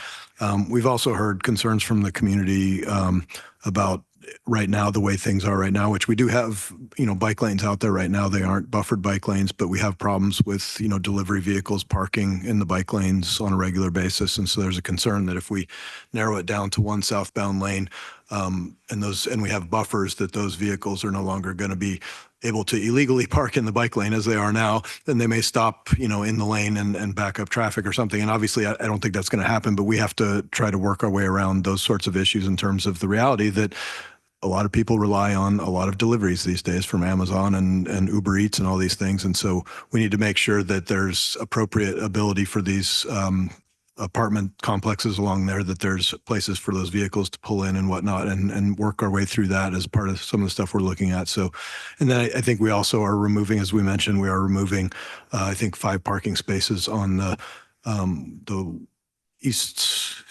side of Delaware in that section between Saratoga and Bermuda. And that will be something new where we are pushing the bike lane to be behind the parking lane. And so you'd have parked cars as your buffer on that side. And so it will require us to do some different things in terms of where do people put their trash cans. And so there's going to be, parking segments that will also have space for people to put their trash cans so that on trash day that, those aren't interfering with the bike lane. So it's a complicated design. It's a difficult section. That's the hardest section on that project. But these, I think, in response to Commissioner Robbins' comments about, the interest in putting these class 4 things forward, is that we're fully built out and we've got limited right of way. And so we're generally facing trade-offs on these types of projects to be able to put these in terms of either potentially removing a lane of travel or removing lanes for parking. And so we are getting a definite pushback on some of these projects with regard to some of those trade-offs. Well, thank you for those details. It's always shocking also to see the cost of these projects, but understanding the level of planning that's required to make it happen helps make that understandable. And sorry, I know you had talked about controversial projects. Obviously, the Delaware is one. I think, as Commissioner Krantz brought up, we're starting to hear rumblings of concern about the Fashion Island, 19th Avenue Fashion Island project. And so I think that, as we said, we really recommend that people come to that meeting on Tuesday so they can hear the details. And I think some of the things that we're hearing are concerns about the congestion pieces of it. So we definitely want to make sure that people have an opportunity to hear the aspects of the project that we think will improve the congestion situation, so that hopefully that, may alleviate some of their concerns. Obviously, it's a challenging corridor. We've got challenges with, people that are using that corridor in lieu of being on the congested freeway. And so there's some things that are difficult for us to completely solve, as Commissioner Krantz said, with the limited right of way that we have there. But we're trying to do, what we can in terms of signal operation improvements and changes at the intersections where we have space to do things, as well as those potential lane shifts in the east and west directions that will hopefully help with some of that. So I think those are that, in addition to the Humboldt bike lanes, is obviously a huge controversial topic. And so I think those are the 3 that we're sort of hearing the most about from the public in terms of controversial issues. Great, thank you. Yeah, the impression that we get is it seems like lessons have been learned from Humboldt, and it seems like the outreach is much more robust. I know there's always can be done more, but thank you for including, the outreach meeting so that we could see what's taken place and what will come up in the future too for us to attend. So thank you. That's it. Great, thank you. Commissioner Renaud? Thank you. I just have a couple of quick questions, and some of them might be a little repetitive. I apologize, but I just wanted to reiterate how important community input is when how that is incorporated into the next phase of the design. So again, using the Delaware project as an example, you've gone through a couple of community meetings. You talked about the left turn lane, right? That's something that you heard directly from a community meeting that has been implemented into the new design, correct? Yes, that's correct. And then again, just to underscore so that people understand the importance of showing up to these things, are there any other changes to the most current design that were directly tied to these community meetings? That's a great question. We don't have the project design team here. They'd probably be able to answer that question better. But definitely public feedback has been woven in since the beginning of the project, even as long as a year ago when the project was first conceptualized and we had pop-up events and meetings, and then followed by the design review meetings and going to council. So I guess And, Matt, and, do you- and these aren't necessarily examples of things in the design that have changed, but I think things that we've heard from the community meetings and our response to it is that we heard concerns about emergency vehicle access on that, and so we definitely made sure to follow up directly with our police and fire partners and talk to them about this. Went over the whole design with them.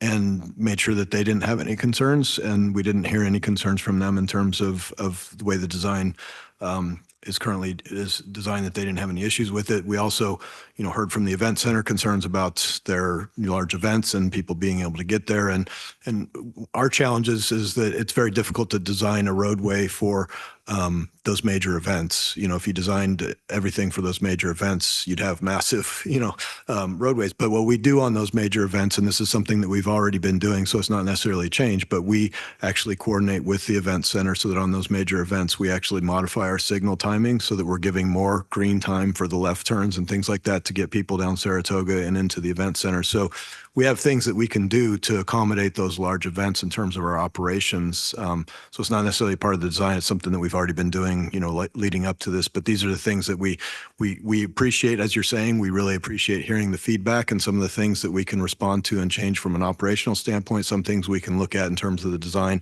and some things, there are going to be things that there's going to be issues that people bring up that we just can't solve for necessarily. And that's where we have, the commission and the council to weigh in on some of those harder priority questions of trade-offs.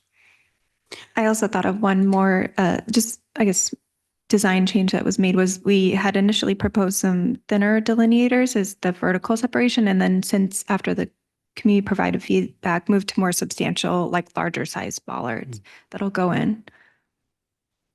Thank you. I just think as you identify some projects that you already feel are going to become community concerns, to be able to highlight how the community is being heard from design to the next design, I think would help all of us when we get to the final product. That's been, as Commissioner Michael mentioned, we are doing more robust outreach than we have in the past. And so our approach now with outreach is generally that we try to do, early on engagement with the community to hear some of these feedbacks, but then follow it up with a subsequent meeting that can be the closing loop of here's what we heard from you and here's how we've modified things to account for what you've said. So we're building that into our process. And I will say on the Delaware project, we did have a problem where our notices that were supposed to go out to a much larger area, we had a snafu and didn't go out to everybody. And so that's why we're adding in yet another meeting on the Delaware that's going to be in August. But that is also an opportunity for us to come back to folks and say, here, we heard you, and, we're addressing some of these things in the ways that we can. So thank you. On that note, it would be helpful for us when you can, if it's not too taxing, to add the number when you have a community meeting. When you talk about community meetings, it would be helpful for me at least to know how many people showed up. I know you mentioned it in a few, so it begs the question about the others. Just as a note, it's also helpful for the community to know how many people actually were part of the process. I think we're happy to do that. And I think we also have tried, because historically we have had challenges where we'll have community meetings and you'll get, 6 people that'll show up. And so then it looks like we're not reaching a lot of people. And so we're, in addition to reporting, how many people participate in these, I think we're trying to do better of communicating all the things that we've done to try to get people to participate. So, more work of, all the ways that we're getting the word out about the project, all the ways we're getting the word out about the meetings. Obviously, at a certain point, we can't control who's going to participate, but we need to at least make sure that people are aware that a meeting is happening. And so we'll try to make sure in our reports that we're detailing both the efforts that we did to inform people and get people aware of it, as well as metrics on how many people participate. Thank you. On the Hillsdale at Alameda, just in honor of Commissioner Warinsky, last time you presented on this in September, you mentioned that a few trees were being removed. Can you report back on the number of trees and any mitigation plans for those?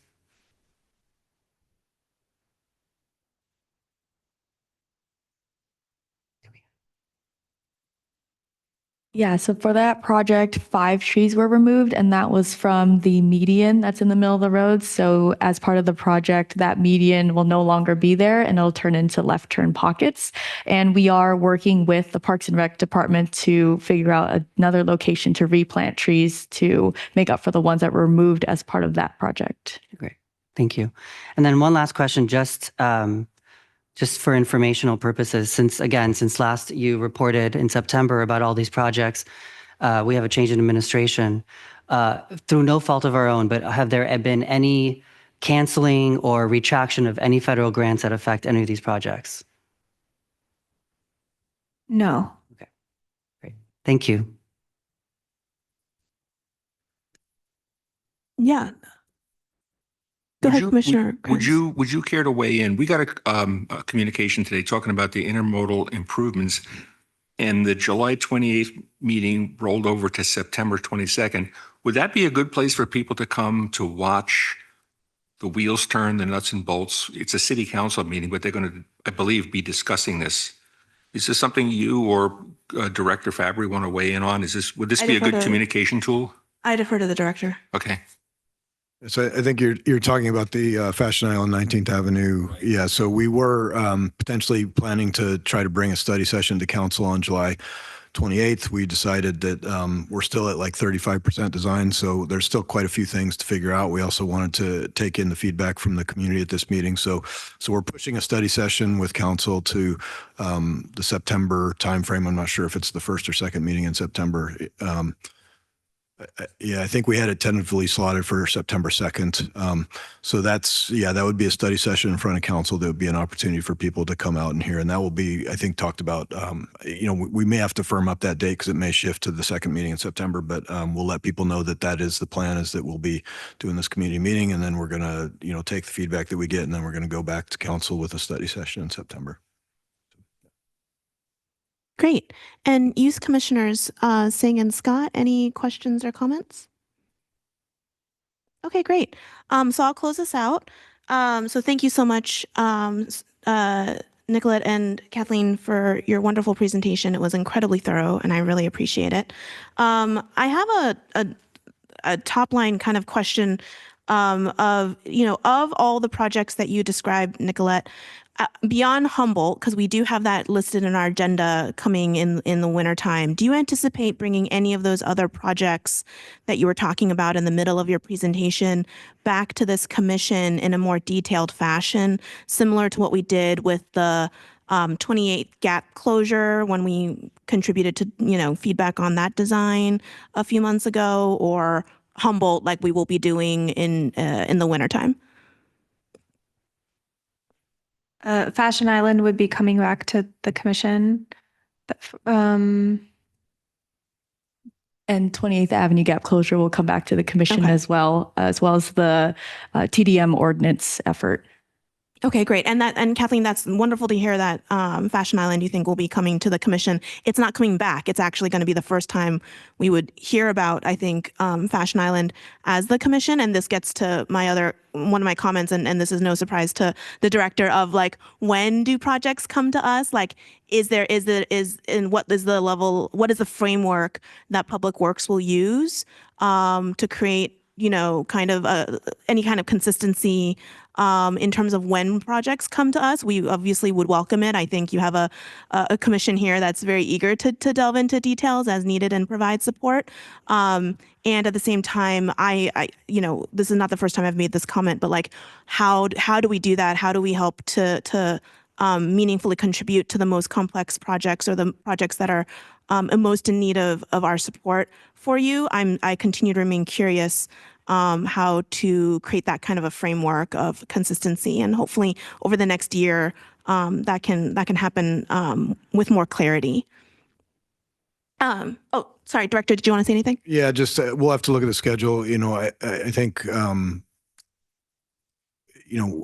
our challenge is, as we talked about the other day, is that with monthly meetings of the commission and biweekly or bi-monthly meetings of the council, that sometimes it's hard for us to always get everything in front of the commission at the same time that we need to get it to council. So, but I think our intent, as this is an advisory body to council, is that anytime we're taking something significant to council, that we'd want to have an opportunity to bring it to the commission so that the commissioners can provide their feedback and recommendations to the council as they weigh in and deliberate on those. So I'll work with the team to see, especially if we potentially, end up moving that September meeting for the Fashion Island Boulevard to the second meeting in September, that may free up the September commission meeting that we could potentially present here as well. So I'll have to work with the team on that. Thank you so much. That'll be great. And so I have just a couple more specific ones. I was really excited to learn more about the quick build at Hillsdale. And I was curious, Nicolette and Kathleen, if you have any insights and lessons learned about the value of quick build. So I wasn't quite clear what happens for that project now with the grant that was received. Is there like a hardening of the quick build, or is it design of something that will become hardened? Could you speak a little more detail to that? Sure. So that grant funded project where we did the quick build, it was a more conceptual phase, and then we did some outreach again with the school district and the school, which resulted in the quick build project, but we didn't have funds from that grant funding to move to the design portion of the project. So that's where this comes in, where we applied for a grant, and we were in a great position to get that grant because we did a lot of background work to show that these improvements are needed. And then with that grant funding, we'll take the recommendations and we'll do more outreach to the neighborhoods, which we weren't able to reach with the quick build project, and then finalize those improvements with a formal design. And then that'll set us up for, again, a great opportunity to potentially get a grant because we'll already have a design in hand that's ready to construct. And do you have any reflections on quick build through this experience? Like, is this something where perhaps it should be deployed in other places before big projects? Or I don't know, I'm brainstorming here, but I'm just curious for your thoughts. So the idea of quick build is to be able to more rapidly implement pedestrian safety improvement projects, and we are implementing that in some areas. Like Alameda is the location and intersection where we're adding some colored striping and as well as some vertical protection to create these kind of safe havens at the intersection. And it's a way to, rather than constructing with concrete, which could be quite expensive, but to deploy those things. I think we're still getting that program up and running and finding the best way to implement quick build. I think a good example of one would be recently on Pacific, we added some delineators in the buffer for the bike lane, and we did that with maintenance staff. Yeah, after I flagged it because I live near there. I was so impressed. Within a week that happened. Thank you so much. Yeah, so that was, I think, a good win or an example of where we could do it with maintenance staff rather than having to hire a contractor, because when you're planning a project, even if it's quick can sometimes still mean 1 or 2 years, just the nature of the projects and the amount of planning that goes into them and sometimes the outreach. But ideally for those quick build, it's ones that don't have a lot of trade-offs, could be implemented by staff or field staff. But yeah, we're still finding those opportunities as they arise. Awesome. Thank you. And maybe if I could just add to that, I think like the Hillsdale one is an example, like as Nikki showed in the picture, like we were able to do temporary coloring with red paint, but it's not the expensive permanent stuff, and so it ends up washing away. But it gives you a chance to try stuff and have the community get used to it, and then this grant will help us make some of those changes permanent. So it's also an opportunity to do things in low cost ways that allow us to also adjust, so that if you create too tight of a turning radius or something like that, that you know that you need to change things so that vehicles can actually get around it. And so it's a cheap way to do things, but it's also, because it's cheap materials, it's helping in terms of safety, but it's also not providing the same level of safety that you get from physical hardening. And so I think that this grant is going to help us make those changes more permanent, but I think that the grant is also helping us advance a traffic signal at 31st and Alameda that was obviously not part of the quick build. So, that's part of what the grant is going to do too, is go beyond sort of what the quick build piece was. That's fabulous. And I think also just like in terms of, to the theme of neighborhoods, right? And being able to physically experience something and provide feedback on the thing that one experiences rather than a theoretical thing on paper has been, I think, pretty valuable. And my last question is about the complete streets. So totally understand the need for it to be on hold in terms of timelines. I was curious about the North Central complete streets plan being folded in now, because my recollection was that was on a more accelerated timeline to be able to create that complete street plan in that neighborhood specifically in light of Humboldt, and also due to the for equity considerations. And so I was curious, what if there's any impacts on timeline for implementation of any of the North Central Complete Streets Plan pieces in light of it being folded back in, when I think the intention with the design of the two different pieces was that it was going to move faster than the rest of the plan.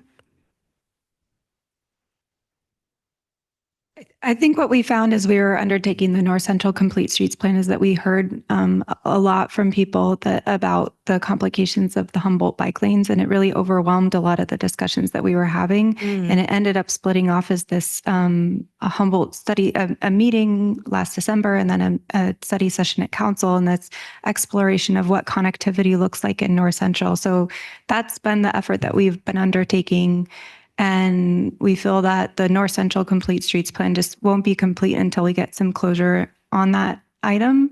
I will say that the work hasn't stopped just because we don't have the plan complete. Like, we've definitely been folding in the feedback and the recommendations into our upcoming efforts, like the local road safety plan, those different intersection improvements that are planned on Humboldt, and safety improvements, as well as lighting was a big comment from the community. So we're actually advancing a street lighting pilot during this summer period, and then putting in different fixtures to have people vote on whether they like the increased brightness levels, whether it's too much or just right. And so that's being worked into that. So I think so implementation's already happening. We're already doing implementation in North Central, but of course, like, we're going to pick up that effort again, Complete Streets we're hoping in this fiscal year. Okay, great. Yeah. And sorry, that reminds me of, well, I think just to add a little bit to that, as Catherine said, the Humboldt thing is definitely, it was a sort of a overarching topic as we engage with the public about that. And so we do need some resolution on that. But then as Nikki mentioned, there are a couple other things that have happened that we need to fold into that discussion, which is the train horn quiet zone, where we potentially would be looking at closing one or potentially two east-west crossings that would definitely have a circulation impact, and we're studying that right now. We canceled the Peninsula Interchange project that was also looking at, addressing some of the congestion issues that would have put, more interchange improvements at the Peninsula, putting an off-ramp at Peninsula and whatnot. So that project was too expensive and was going to take a whole lot of property. And so that project has been canceled. And then we've got some of the issues that Nikki mentioned on the Peninsula corridor in terms of complete streets needs on Peninsula. That's sort of the northern boundary for that. So, but at the same time, we're also struggling from the slide that Nikki has up right now is, not all of those colors on there are our plans, but I think, counted that we have, like 13 different transportation plans. And so we are trying to do better at consolidating plans as opposed to continuing to create more plans. And so the North Central Complete Streets Plan was a direct outgrowth of the Humboldt bike lanes and the impacts that created. And so part of us is our thinking is that if we can get some resolution on what's going to happen with the Humboldt situation, that at least resolves sort of that issue. But then we started thinking, one from a resource standpoint is that we're having to fund two different planning efforts, which is challenging for us in the current funding environment. But then it's also, do we really want to have, a 14th and a 15th transportation plan, or do we lump them all together? So that's sort of the thinking that we have at this point of why we're thinking that it makes most sense to fold that North Central piece into the overall complete streets so that we have one single citywide complete streets plan that really folds everything together. That's great and makes a ton of sense. Sorry, one last question. For Bike and Ped, do we ever collect data once a piece of infrastructure has been built out to track usage over time? That's a great question. And actually, on June 3rd, we presented our first of what will become an annual transportation review to City Council. And one of the aspects of that is reporting on key metrics. And so we are continuing to look into ways to report information about usage. I would say doing a review of usage from like a traffic engineer's perspective, it can be very effortful, and we haven't yet made use of a lot of AI-based tools for that kind of information, but it's something that we're certainly curious about and interested in folding into this annual transportation update. So yeah, I guess stay tuned. Thank you. That'll be great. Okay, great. Just to add to that, I think especially if we're doing these signal operations type projects, like the Third and Norfolk project is an example where we are going to have to monitor that project after full implementation to see if we need to continue to make any modifications to the signal timing to get it right. Because, we go into it with the design and modeling, but then we have to actually observe it afterwards. And so it is something that I've talked with staff about, that as we're doing these projects, it was an issue that came up with the Humboldt bike lanes, that people kept asking the question, like, how many people are using it? And so I do think we need to do a better job of starting to track metrics after implementation so that we can show the effect of the projects, either positive or negative. And then we also need to be willing to, I think, pivot in the future as we see, the metrics afterwards in terms of, is it doing what we thought it was going to do or is it not? And then if it's not, then how do we potentially pivot to do what we were trying to achieve? So it's something I've been talking with staff about for sure. Fabulous. Thank you so much. Any other questions, comments? Great. So with that, we'll close out this item. Thank you so much to Nicolette and Catherine. Sorry, Catherine. Having a bit of a brain, huh? I know, I'm just conflating Madam Clerk and Deputy Director. All right. So the next item on our agenda is Central El Camino Multimodal Plan.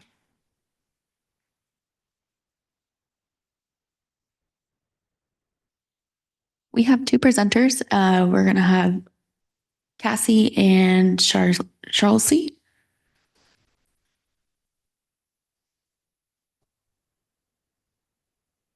You both should be able to speak now.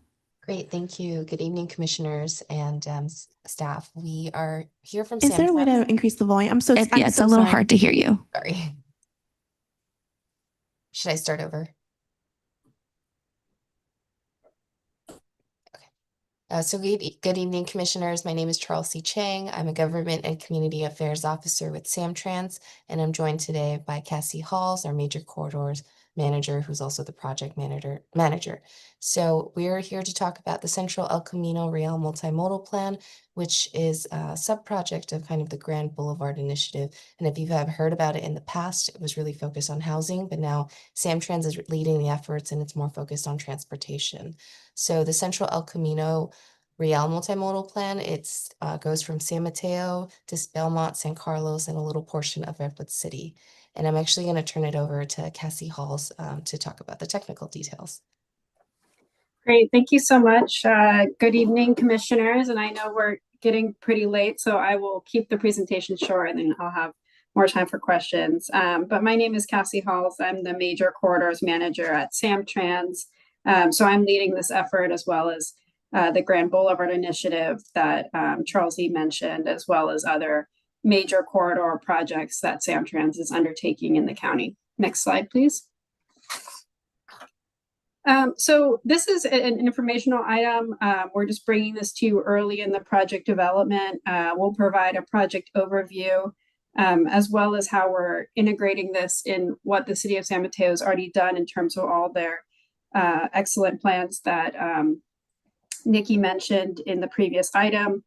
And then also talk about past and upcoming public engagement. Next slide. Next slide.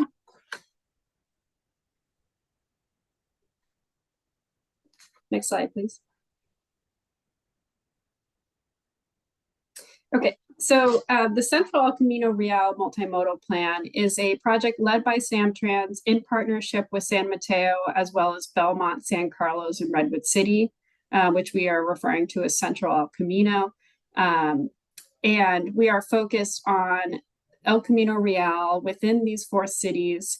And this is a grant-funded project that Samtrans is supporting with district funds, We applied back in 2022 with San Mateo, Belmont, and San Carlos staff, and were awarded the grant. And just due to federal funding delays, it took us a while to be able to get started, but we got started in February of this year and are currently working on doing the existing conditions analysis in the first round of public engagement.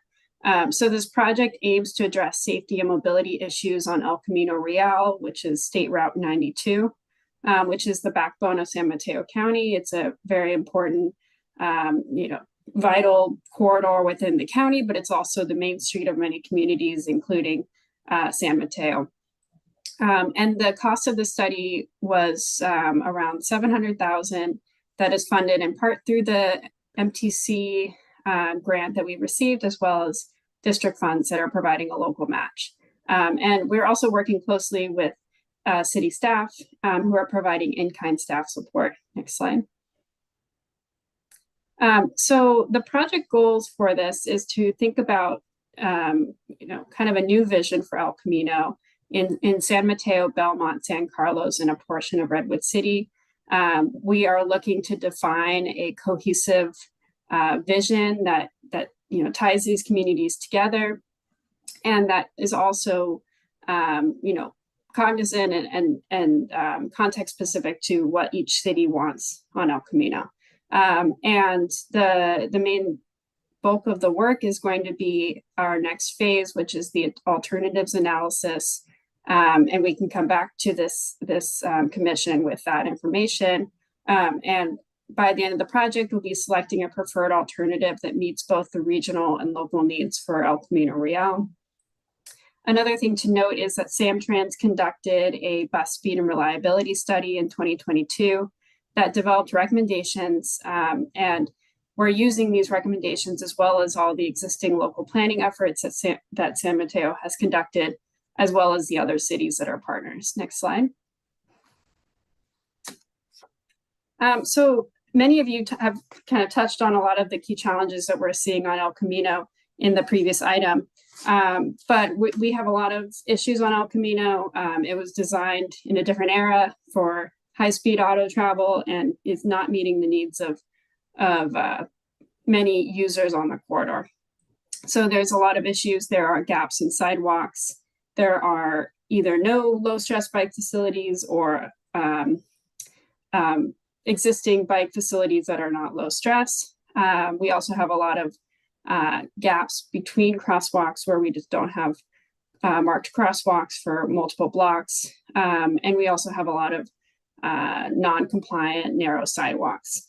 So from the Samtrans side, we're thinking about this, holistically related to multimodal access, but ultimately we're trying to improve access and mobility, especially for bus riders, as well as people traveling first last mile to our bus stops, either from, walking or biking or, in some instances driving, and also tying into Caltrain. Next slide.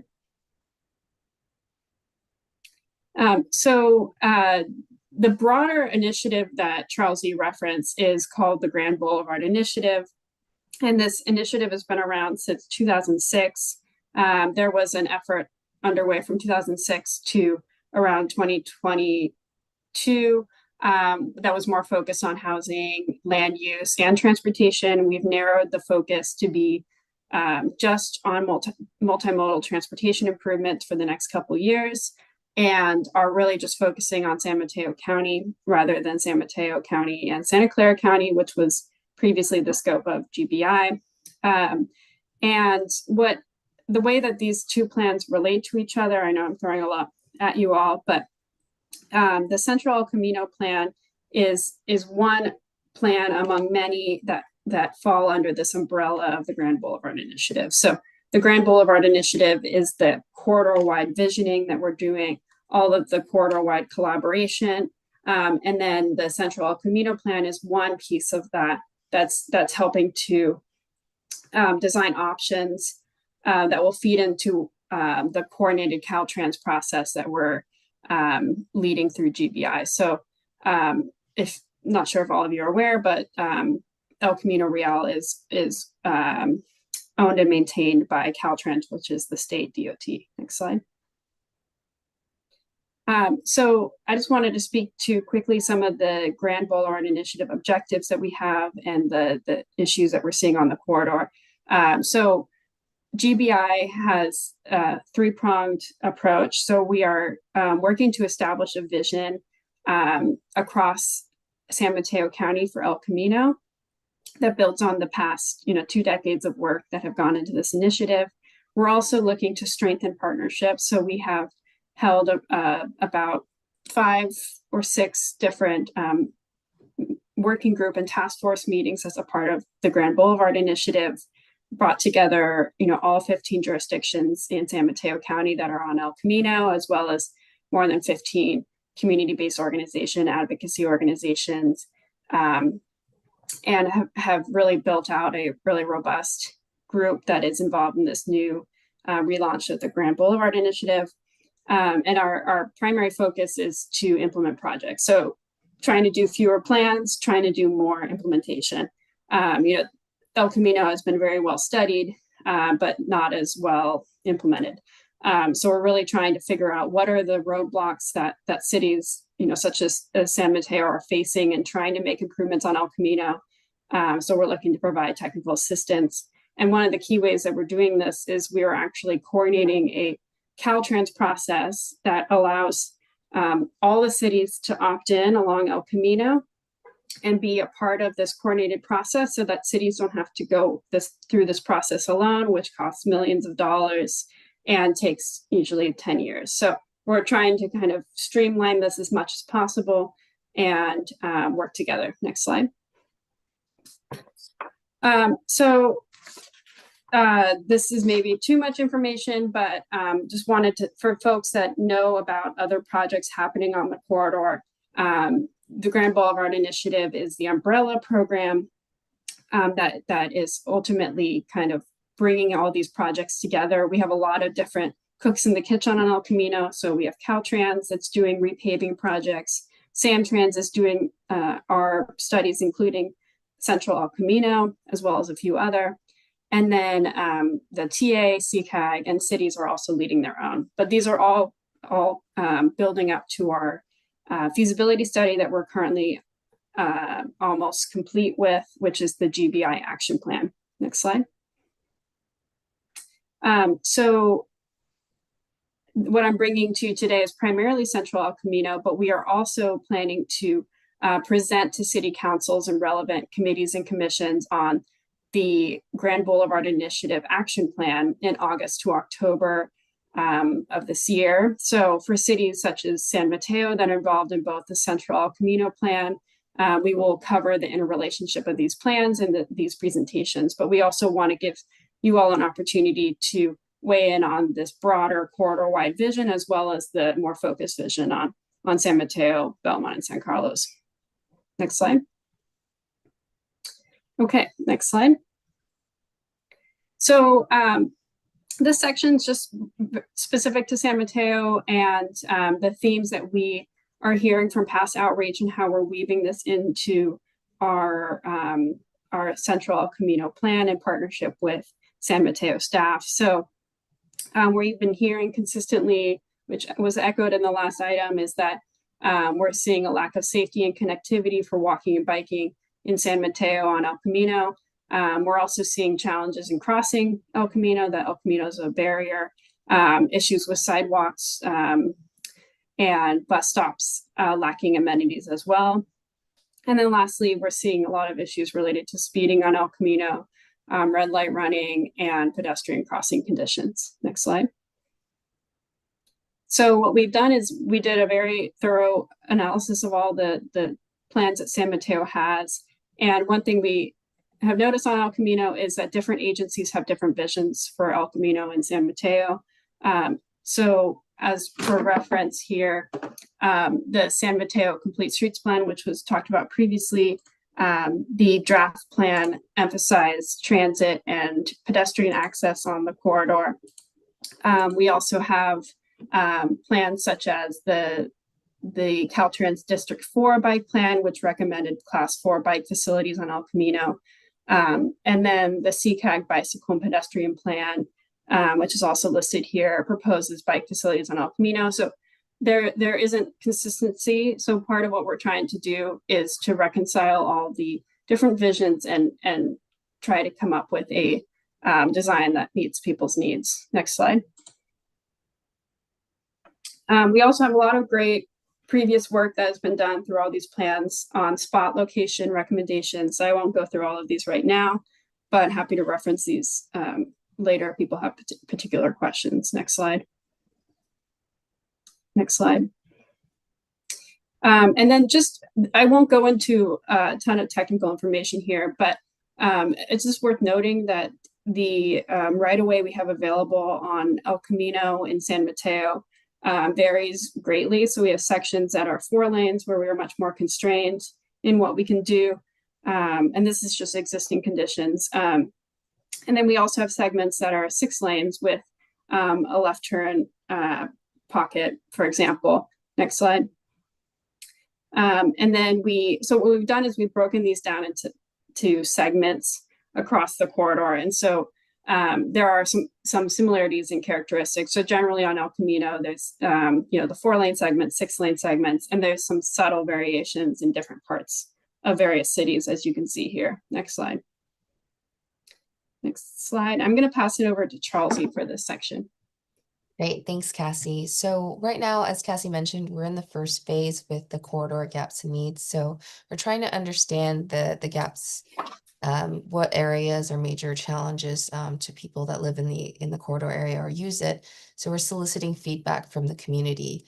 And then in the next phase, in phase 2, we're going to be using that feedback and technical analysis and develop the alternatives and trade-offs. And then we're going to be going back into the community around early January and February to really solicit more feedback on what people are willing to have as trade-offs, seeking more of that stakeholder and community input. And then after all of that, we enter phase 3 where a preferred alternative is selected, and that's going to be around spring 2026, and that's going to move through the Caltrans process. Next slide, please. So just a little bit about the engagement. So we started off in about mid-May, and we're going to be going through till mid-July. So we've had community pop-up tablings. We have had small group meetings with community-based organizations, multilingual listening sessions. We have an online mapping tool where people can input specific streets and areas that they want to leave comments on. We're having committee and council meetings, presentations like tonight. And we've also had bus signs that are posted at our bus signs in multilingual information. So that's our webpage, samtrans.com/Central El Camino. So you can learn more about the project, download the fact sheets, or go onto that tool to provide more information about specific areas. Next slide, please. So this is a photo from the last pop-up we did, which was at the San Mateo 4th of July event in Central Park. We had really good turnout and a lot of community input. Some other San Mateo specific outreach we've done is a multilingual listening session. We had a San Mateo specific CBO meeting with Catholic Charities at their San Mateo office in Spanish. And we're continuing to have outreach at the bus stops and some of the other transit stops that we're going to be having until the end of this first phase on July 18th. Next slide, please. So this is just a screenshot of the tool. You can place a marker and you can input what type of concern you have. As I mentioned, it's open through July 18th. It's available in several different languages, including English, Spanish, and Simplified Chinese. And you can also call our customer service line if you are not comfortable using the internet, or you might have vision impairment or you just prefer to provide input over the phone. You can also you can also provide feedback via email if that's your preference, but it really helps if you provide it on the tool, just so we can see specifically what area you're talking about. And so that's our last slide. The last slide is just a thank you slide. So we just wanted to open it up for questions. Great, thank you so much. Madam Clerk, do we have any public comment on this item? We do not have any public comment. Okay, great. So we'll open it up to any questions and comments. Commissioner Robbins? Yeah, great presentation. Look forward to following this process. I'm going to mention just one comment. I know it's down in the weeds, and I could probably go on the tool and input it that way, but I've raised this issue to elected officials and appointed officials for about, let's see, the 27 years I've lived in San Mateo. Yeah, and that is to consider prohibiting left turns during rush hour in the downtown area and the environs on El Camino. The traffic during commute time totally jams up. This is, I'm sure there are trade-offs like anything in parking or traffic. You whack one mole and it pops up somewhere else. But right now, the traffic in our city just totally breaks down during commute hours. So I'd like that to go into the hopper at some point. All right. Thank you. Great. Thank you. Other questions, Vice Chair? Thank you, Commissioner Robbins. I agree 100%, knowing we both live in that vicinity. But that brings me to my major question, which it seems that every time one of these, the left hand or whatever comes up, it's a Caltrans issue. So I was hoping you could explain, like what is the jurisdiction here? Is Caltrans fully involved? Are they committed to implementing these projects? Are they committed or have funding to see this through? I would just be worried that this is another plan that then couldn't be implemented because the jurisdiction is all in Caltrans. So I'd like to just understand that more. Yeah. Thank you so much. I can respond to both comments that I heard. So left turn, prohibited lefts is something we're considering along the corridor as a part of this project. Of course, there's always trade-offs to that. So we are, including that consideration. We've heard that at a lot of intersections in San Mateo specifically, that we are seeing a lot of speeding vehicles as well as people turning left. That is just dangerous and leads to unsafe conditions. So that's definitely something that's on our radar, and thank you for flagging it. Another, just to address the larger Caltrans issue, to give a little bit more context, Caltrans does repaving projects, and they're currently doing one as a part of in San Mateo, as well as I think it's actually just in San Mateo, but they're also doing other repaving projects along the corridor. And the approach that Caltrans has been taking on the corridor is mainly trying to address kind of state of good repair issues. And often these projects are very limited in scope and can't accommodate, larger streetscape improvements.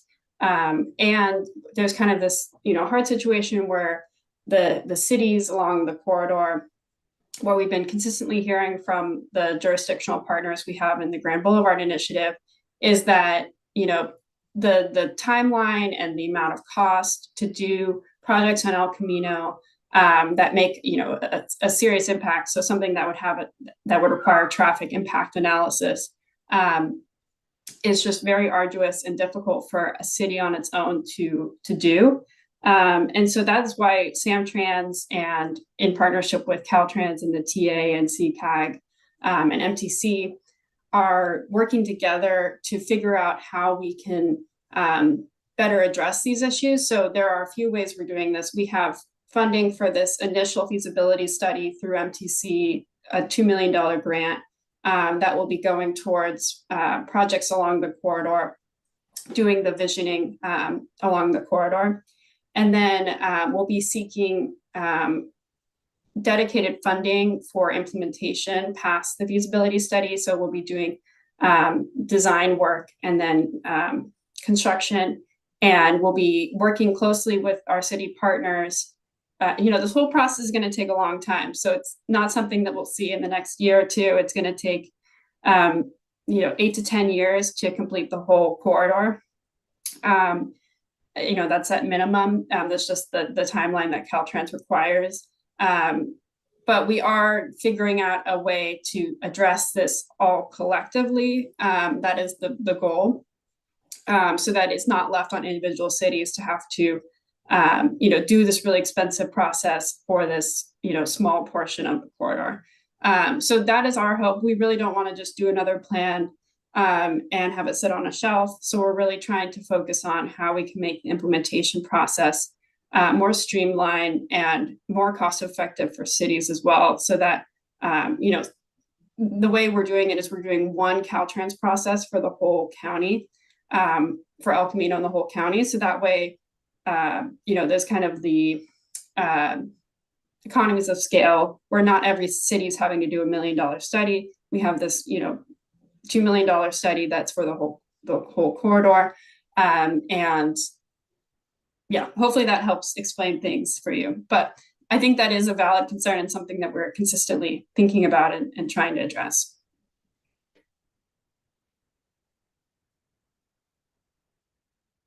Great, thank you. Other commissioners? Commissioner Krantz? I think it's curious that we all landed on the same topic. It's interesting. Yeah, in certain states, municipalities like New Jersey, they do a thing called a jug handle. In order to make a left turn, you got to make a right turn followed by a U-turn. But that would involve coming off of a state road onto city roads back to cross a state road. So that might be technically infeasible. But how about a limited access left turn where you have a left turn only a couple of every so many miles with a long queue that you could maybe at some of the lights to really ease the panic of afraid of getting behind a car because I just know they're going to make a left turn and I'm going to be here for 20 minutes. So just food for thought. I know we got really smart people working on this, but if we keep putting it in front of you and realize that it's really something we need to work on, maybe it'll get done. Okay, thank you. Great, thank you. Any other questions or comments? Okay, so I'll go ahead and have a couple. Thank you so much for presenting to us. It's absolutely delightful to have you as a cross-city initiative presenting. You don't know me, but the staff know that I always talk about how can we coordinate better with other projects, and that was really exciting about Burlingame, by the way. I forgot Catherine and Nicolette in the prior presentation. So this sort of thing is wonderful, I think, in order to, like you said, get that economy of scale. So thank you so much for coming to this commission, and please feel free to come and present again as things progress. I did have a substantive question on, I believe the TA came to present to us several months ago, and we talked about El Camino as well. And their position at the time was that it was really important to prioritize the buses on El Camino and the ECR bus rapid transit. And I was curious if your thoughts on that in terms of, do you have a tier of prioritized modes of use in the Grand Boulevard Initiative, in this initiative, in this specific subsection, or is this kind of how does that rectify with what we heard earlier from the TA? No, that's great. Yeah. So as a bus agency, we're obviously thinking about how to improve bus speeds, but that's not our only focus on this project. And we're really trying to take a broader multimodal approach. However, as a part of the Grand Boulevard Initiative, and this will be in the GBI action plan that we can come back to you all with, we are working closely with all the 15 jurisdictions to develop a set of design concepts that can be kind of plugged into different segments of the corridor. So I don't think there's a one size fits all where we're saying, bus lanes only up and down the corridor. It really depends on the context and what that local area can support. So both in terms of the right of way, there's segments of the right of way on El Camino, like in Burlingame, where there's not much you can do. It's 2 lanes each direction. It's quite limited. But there are segments that are 6 lanes total, and there is more wiggle room with what you can do. So that is why we're doing this more focused central Camino Real multimodal plan to define what those design options are, and you'll see those in the alternatives that we develop. But we are trying to, on the whole, come up with a series of design concepts that fit along the corridor, so that we do get some consistency, and there isn't just facilities ending at city lines. So far, what we've heard from the Grand Boulevard Initiative city partners is that safety and mobility are the top 2 issues. And so the designs that we are working with them to develop reflect that prioritization, which sounds very consistent with what I'm hearing here. But we can dive into that more when we present that in the future. That's great. Thank you. And yeah, I think, we have and I'll just give you a couple from the top of my memory, some of the things that we talked about at that commission meeting with the TA on El Camino. Just to reinforce, there's a lot of accessibility issues on the sidewalks in our part of El Camino. The sidewalks are very narrow. Sometimes you can't get a wheelchair or stroller through due to other infrastructure such as poles on the sidewalk on El Camino. I think that, and then we might even have some curb cutout issues also on El Camino. That was my recollection as well on the pedestrian side of things. That was pretty challenging.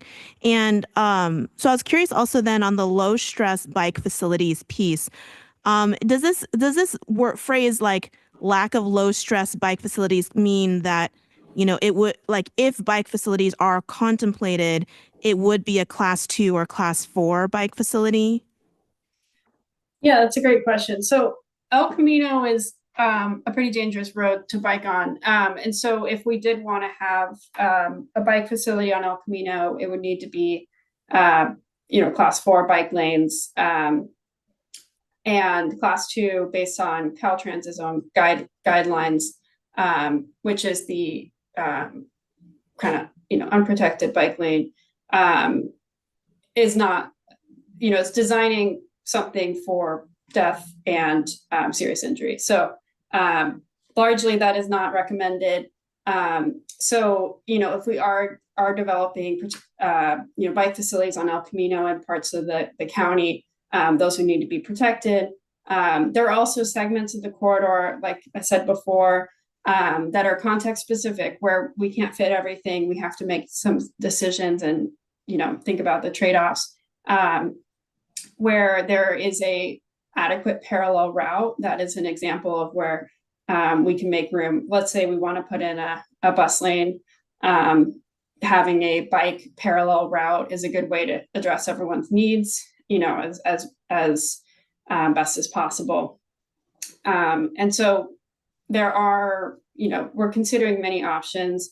There are some segments of El Camino and San Mateo County that are more conducive to bike lanes and a bike infrastructure. And there's some segments that are less conducive. And there's some segments where we're getting really slow bus speeds, where we really need to prioritize that space for the low income and diverse riders that rely on our route ECR. So doesn't really, fully answer your question, but just saying that there are, many opportunities to improve things, and we'll have more clarity in the next phase.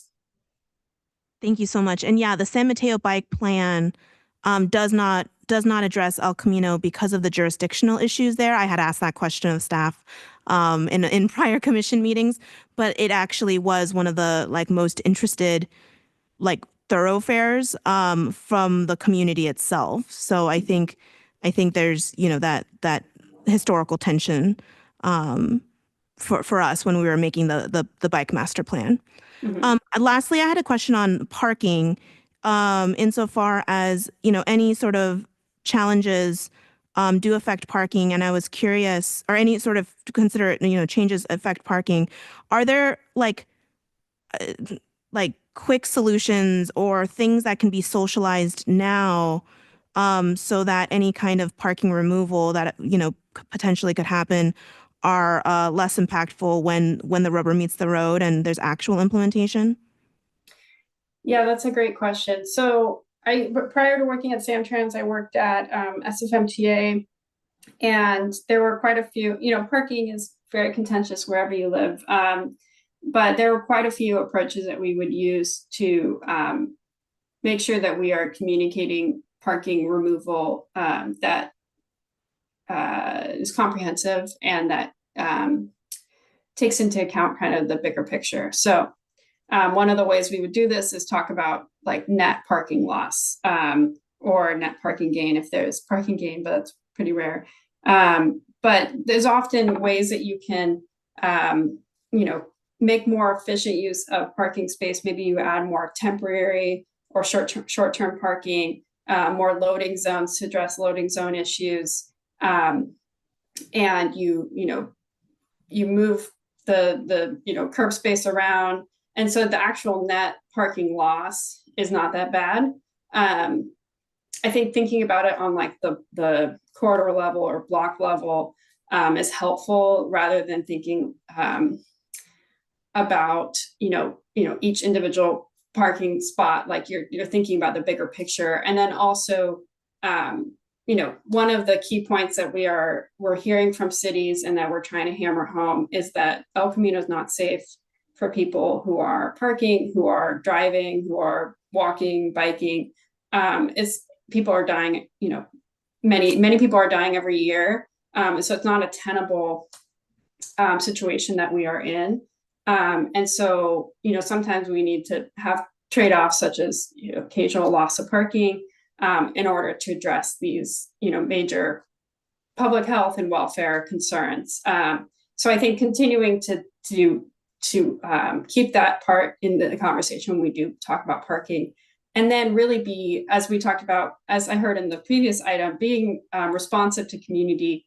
And if there's a block where loading is super important and the design just doesn't work with the community, problem solving, figuring out ways to be adaptive and flexible. I think that responsiveness is super important. Rather than just having an idea and just sticking to that plan, being able to adapt and be flexible is kind of the approach that I think we're planning to take, but always, looking to our city partners to figure out how to best message this in different communities. Thank you so much. And that's a great point that, parking on El Camino is really putting your life in, some dangerous environments because of the speeding that does occur along our corridor. Thank you so much. And it's lovely to hear that you're from SFMTA. It's one of the top transit authorities. So it's really exciting to have you in our community. So fabulous. Okay. Any other questions and comments? Yes, please, Vice Chair. I have another question. So it really is helpful when you frame the conversation that it's about safety and mobility for bus riders, and all these improvements will hopefully, bring more bus riders. So is the idea also to include in the plan just increased ridership? Like, is that one of the goals, and to improve transit on El Camino overall? Because I think that as our city changes, I could see the demand, especially with mobility and safety growing, really coming hand in hand. No, definitely. The safety and mobility rose to the top in terms of the top goals that cities and advocates and key stakeholders thought were to be prioritized. So, and there were many ways that people defined safety and mobility, but it was primarily thinking about multimodal safety, as well as when we say mobility, I know people have different definitions of that, but how we access the corridor, if we're able to, safely cross it, if we're able to get to where we need to go, whether you're a bus rider or a bicyclist or a pedestrian or a driver. So those were the top, we had to make decisions about what we were going to prioritize, and safety and mobility were the top two. So bus ridership is definitely something that is a priority as well, but the safety and mobility are the top priorities. And one thing that I'll just mention and plug Rowdy CR because it's such an amazing, public transit option that we have in the county that's often, unrecognized or not really noticed, is that we have more than 100% of pre-COVID ridership regained. So we actually have more riders now than we did before the pandemic, which just really points to the changing demographics in terms of more people who are relying on this service, as well as just the potential that this line has. I think we've added a lot of service. It's more frequent, more reliable because of improvements that we've made, and I think it's just going to continue to be a more attractive option. Amazing. Any other questions and comments? Okay, great. Thank you so much for coming to our meeting. Really appreciate it, and please come back. Thank you. All right, with that, I'll move over to reports and announcements. Are there any reports and announcements to share? Yes, Commissioner Robbins. Yeah, just like to remind everybody that tomorrow evening is the second of what will be 8 music series events in Central Park. And yes, I'm an old park commissioner, but also I'm president of the Park Foundation. And if you go to that foundation booth and buy beer and wine, sorry, you got to be 21, but all that money ultimately goes to support parks and in our fair city. So come on out. Wonderful. Any other reports and announcements? Through the chair, just in terms of our crystal ball, which I think commissioners received, we are looking at August 13th meeting, having the Rail Corridor Transit Management Agency annual report presented. That would be through commute.org and the Rail Corridor TMA. We did have on the September agenda leaf blower regulations, so I'll have to look at that in terms of potentially can we do both leaf blower and Fashion Island 19th, so I'll have to look at that. And then we don't necessarily have anything slotted after that between for October and November. And then we were looking at December as when we would come to the SIC for the Humboldt Bike Lane alternatives update.